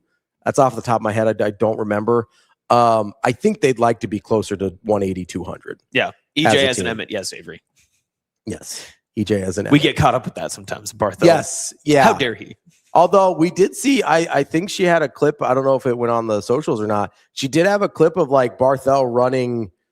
Like, was he getting in it? Yeah, he like was in a drill, and I was like, "All right, EJ, I see you." He still have the juice. Oh, look, listen, he looks like he could go for 3 carries. So on what you're saying too, last year all of Nebraska's quarterbacks combined averaged for 11.2 yards per completion, while the entirety of all runners, that includes quarterbacks, yards lost, that sort of stuff, was 4.4 yards per attempt. So listen, 4.5, if you can get closer to 5, you're feeling really excellent. But again, like the standard is pretty much 4. And you feel good about that. Anything lower than that, people have a lot of concerns. So the standard for like an individual is 4. For a team, I think you need it to be higher than that. I think for a team, I think like 4.8 to 5.2 is where you start to have like a really good rushing offense in general. But again, a lot of these stats are conflated because you had 87 negative rushing yards from a quarterback that were from sacks. Yeah. So that makes a big difference. Just from Statue Raiola back there. Listen, I wasn't going to bring up his name. What? I wasn't going to bring up his name. He was the quarterback last year. What do you want me to do? But again, 11.2 yards per reception, the 4.4 yards per attempt. So again, just to go back to the original base format, you're taking, so if it was 800 and 800 yards rushing for one running back, 800 yards receiving for one receiver. If I had to pick one, I'd go receiver, but I think I'd pick both. Okay. And you would go with Mosey as the running back. I think so. Okay. I wouldn't fight anybody on Nelson. I understand I've sort of been the Mosey homer since he got on campus, but I think that's how I would think it would go. I don't know that for sure. And I asked Bruntz this too, but I think it's very, very interesting. I'm very curious to see how it comes out. And I think we will learn a little bit more, and it will expose itself in those first 3 non-conference games about how they want the running backs to work. Because part of it is the hot hand theory, right? That if someone is running well, you keep running them. You never pull a running back that has a good workflow, that is getting a lot of carries, builds up some momentum. But if you have situational backs and you have guys that you say, hey, when it's 3rd and 3, we've got Quentin Ives. And when it's goal line, we're going to use Jamal Rule. And when it's, 3rd down and 11, we're going to put Mosey. And Mekhi Nelson is our 1st and 2nd down back. Something along those lines. I don't know that works, in my opinion. And especially the way I had the chance to go back through and go literal drive by drive on all of their scoring touchdowns, on all their longest drives, all that sort of stuff. I found it very surprising from a year ago how often the team would put in a Mekhi Nelson or put in Mosey, but especially Nelson, just to get him a few touches. And it got me curious as to wondering, because there are some backs like this. We see it at the NFL level. I've seen it at the high school level, college level especially. There are just some backs that need 8 to 10 carries just to kind of get into the flow of the game and get moving. There are some backs that are great on just one-offs or they get moving. But I wonder if Mekhi Nelson's one of those he needs at least 15 touches to kind of get into not the flow of the game, but just to get his feet moving underneath him, get into a comfortability with where the game is going, and also to understand what style of back he needs to be for that game to have the most success. Yeah, that's what partly what I was going to say. Like I'm curious to find out what type of backs they have in terms of certain guys. Kind of, I think DB uses the term like they need to get up into a lather a little bit. Like they need to get several carries, several series in a row to feel like they are in the flow of the game and they understand how the defense is moving, and to kind of see things a little bit better. They need to be in the game a little bit. And some guys you can toss in there for a couple carries at a time. They're good to go. They run their play, they execute, they're in, they're out, whatever. I'm curious to see what type of backs Nebraska has in that sense, in who can get into the flow of the game with just a couple carries versus needing, hey, if I don't get 15 touches in a game, I have a really hard time finding it within that individual game. So there are a lot of things I'm curious about with this running back room. I like the talent a lot. I like the room a lot. Yeah. And we've never denied that. Like, that's something that you've been strong about. I am very interested to see what it looks like. Just because I like the room and the talent doesn't mean I don't still have questions in terms of the practicality of the situation, right? Because I do think running back by committee is kind of hard to execute, right? I think it's hard to get everybody the touches that you think they deserve while still not interrupting somebody's rhythm or whatever. Like, it's I think in general, very rhythm-based position. Same thing with quarterback. Spurrier used to throw the quarterbacks in and out all the time. He famously would basically rotate every series with his quarterbacks. I find that an incredibly hard way to go about your business, right? Like, that is just that's an option for me that is really not ideal. So I'm curious what that looks like, both for the running backs themselves and for the play calling of Dana Holgorsen, just to see, hey, this is what these guys are comfortable doing, and this is how, just like maximizing what I think that talent actually is I think going to be really interesting. Like, for whatever the talent is in the room, which I think is high. For running backs. Yes, I do think it's really interesting, and I do think there's still a lot of questions on how that's going to look on a practical application. It's funny that you mentioned that too, because I'm sure this has been brought up before, so nobody fight me about this, but we have been so hung up, collectively, fan base wise, we've been so hung up on who's running back one, how are they going to fit? And even the question that came up today and how we're discussing it now, we don't ask those same questions about the receivers. And it feels like the receivers are a more guarantee on, we know what the production is, we know that they are quality players. The biggest question is, okay, how are you going to get the ball to all these great players? But we don't question situationally how you use Ja'Cory Barney or Isaiah Hunter or Quasi Gilmer. We don't question that sort of it, but we worry more about the running back. I understand different positions. It's easier to get the ball to your running back because it's a simple handoff. Sometimes you have to get creative with your receivers. But I wonder if that is a question that's arising a little bit with Dana Holgorsen, and something that he even talked a little bit about when he did his interview with the Husker Radio Network last week about, we've got some guys that we want to get involved. We just have to find a way to get them involved. And I think that's what makes this question about 800 receiving yards or 1,000 receiving yards so unique, because I don't know that the offense is at its best fit if Nebraska's primarily relying on one of those guys to make plays continually. I think that they are strong enough and deep enough that you can do different things with them. And if a defense wants to take away an Isaiah Hunter on screen routes and some intermediate passes, Ja'Cory Barney should be your guy that you can beat over the top. And how does Quasi Gilmer fit into that? How does Luke Lindenmeyer fit into that conversation? What about Clint Clark? Exactly. Clint Clark, And even in that sense too, I think the running backs as receiving threats could be maybe even a bigger part of the game than we consider. And I think that's where Mosey fits in as well too, especially with that dynamic threat that he could play all three downs. Maybe, I don't know what his pass protection looks like personally, but if you're certainly the wide receiver threat. Yeah, if you're going to put five guys out in a route, you probably want Mosey out there. Yeah, I think it's going to be really interesting to see. Part of the difference with wide receivers, right, is that since we see those guys on the field, we don't stress as much about who's wide receiver one, who's the first option on this particular play versus who's the second or third, because you have the opportunity to have multiple guys on the field at the same time. And it really is kind of a what the defense gives you situation. I think we focus on the running backs because it feels like a more deliberate and intentional decision to say, hey, this guy is going to get these carries and this guy is going to get these carries versus, Wide receiver, it's, hey, what's out there? Who's open?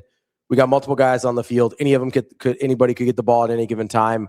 I do think the other part of this in talking about trying to get certain guys the ball in certain situations, part of this is with the RPO game that I think we're going to see quite a bit more of this year, because Calandria offers you kind of get two players in one compared to last year. Yeah. You have a running threat at quarterback that you didn't have in the past.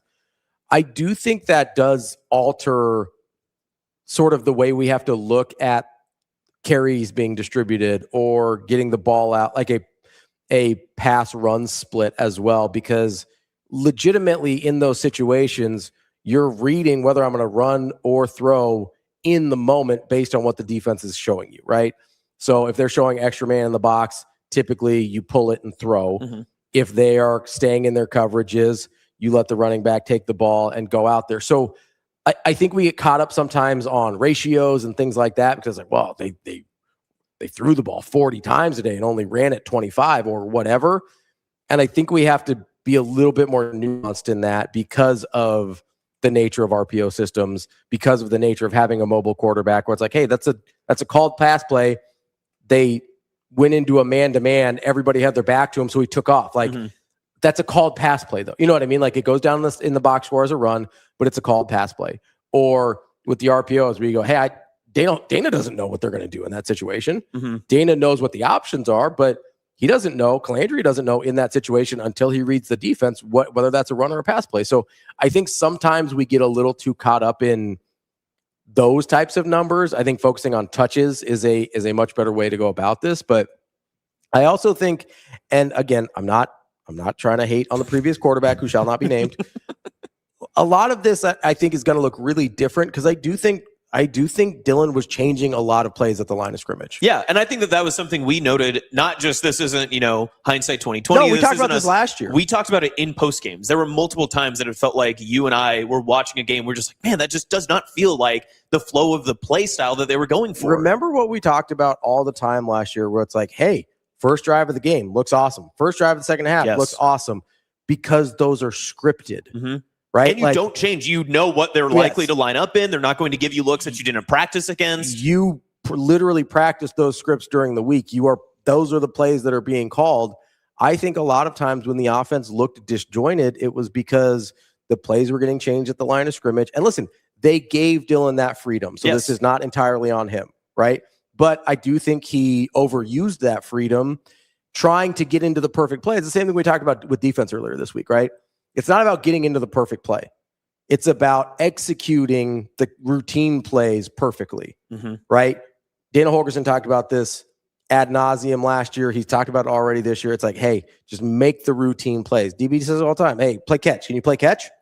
Because that's what'll beat you, right? If you can play catch consistently, if you can execute your routine plays consistently, you'll win football games. Yeah, normally speaking, again, if you look at 2-minute drives at the NFL or college football, a quarterback's best option are not trick plays. They are not fancy double move schemes. They're not something that is opened up.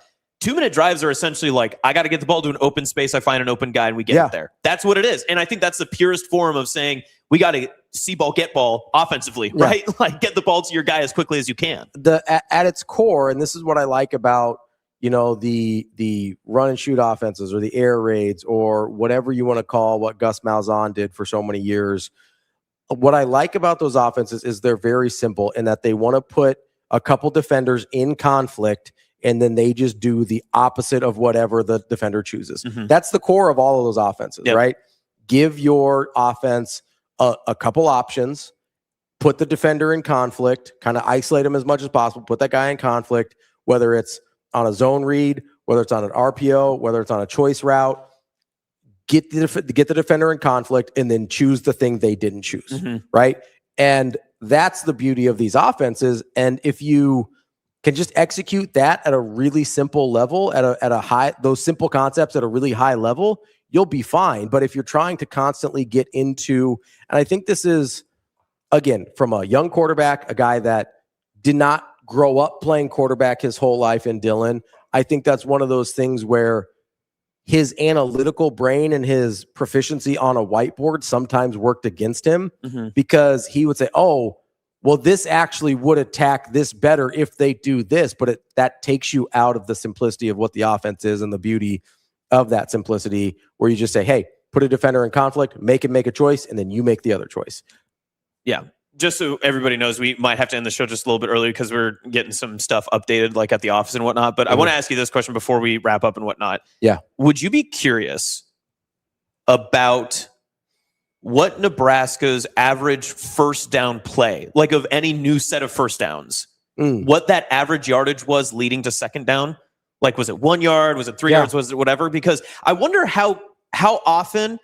And there's no way for us to really know, like, how many times just from, play sheets, unless we went through and looked back and had access to what was called and whatnot. But I'd be curious to know if they're in a more if they had a lot of success on first down, they averaged, something ridiculous, like 5 yards every first down. If you're at 2nd and 5, you're more apt to say, I can change the play because I'm ahead of schedule. I can try to take a bigger risk. I can try to get a first down. I'm not trying to get to 3rd and 1 or 3rd and 2. I'm trying to, maybe see something bigger because 3rd and manageable is easy. Yeah. Nebraska, especially in the second half of the season and in some notable conference games, were not great at 3rd down and mediums. Yeah. It felt like they could really only get 3rd and long multiple times. And then in 3rd and short, I don't think that they were in that opportunity all that often. But would you be curious? I might go back and see if I can find that at some point. I would be curious to see that. And like you said, we don't really have a real way of knowing consistently. Obviously, we can see when the quarterback is making calls at the line of scrimmage, but we don't know if he's just changing his protection versus actually changing the play or whatever else.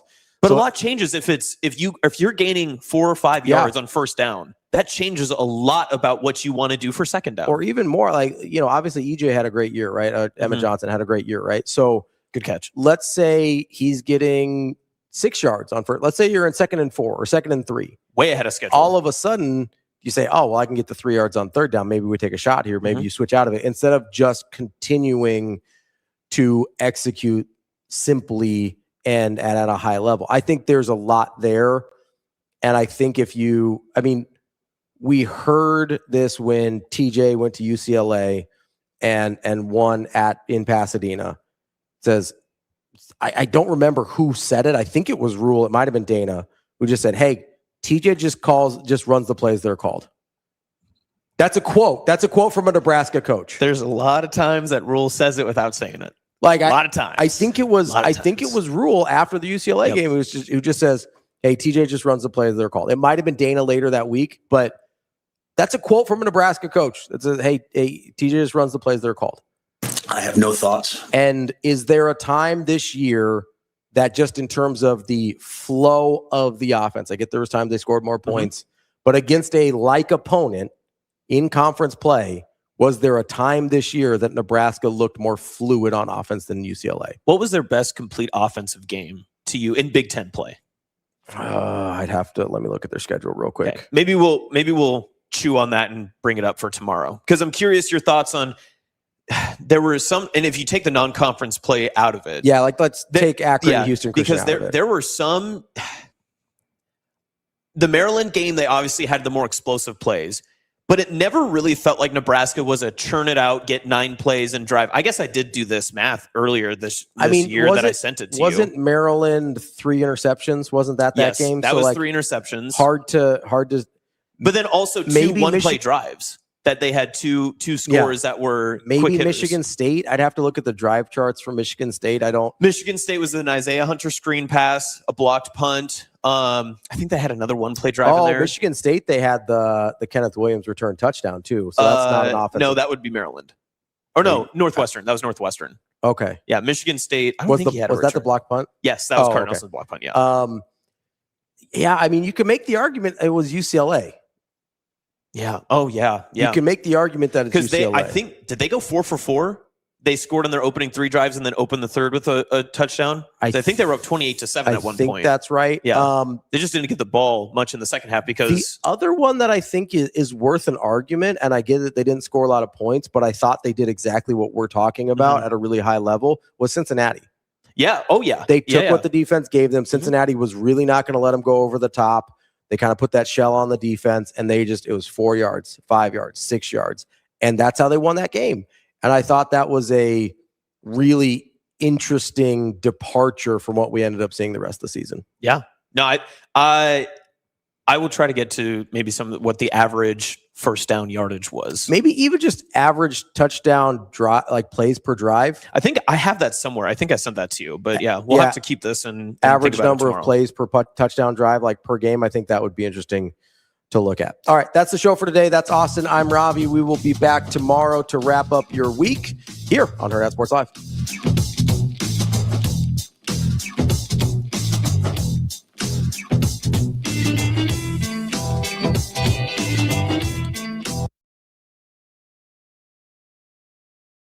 See you. Have a good day. Love you.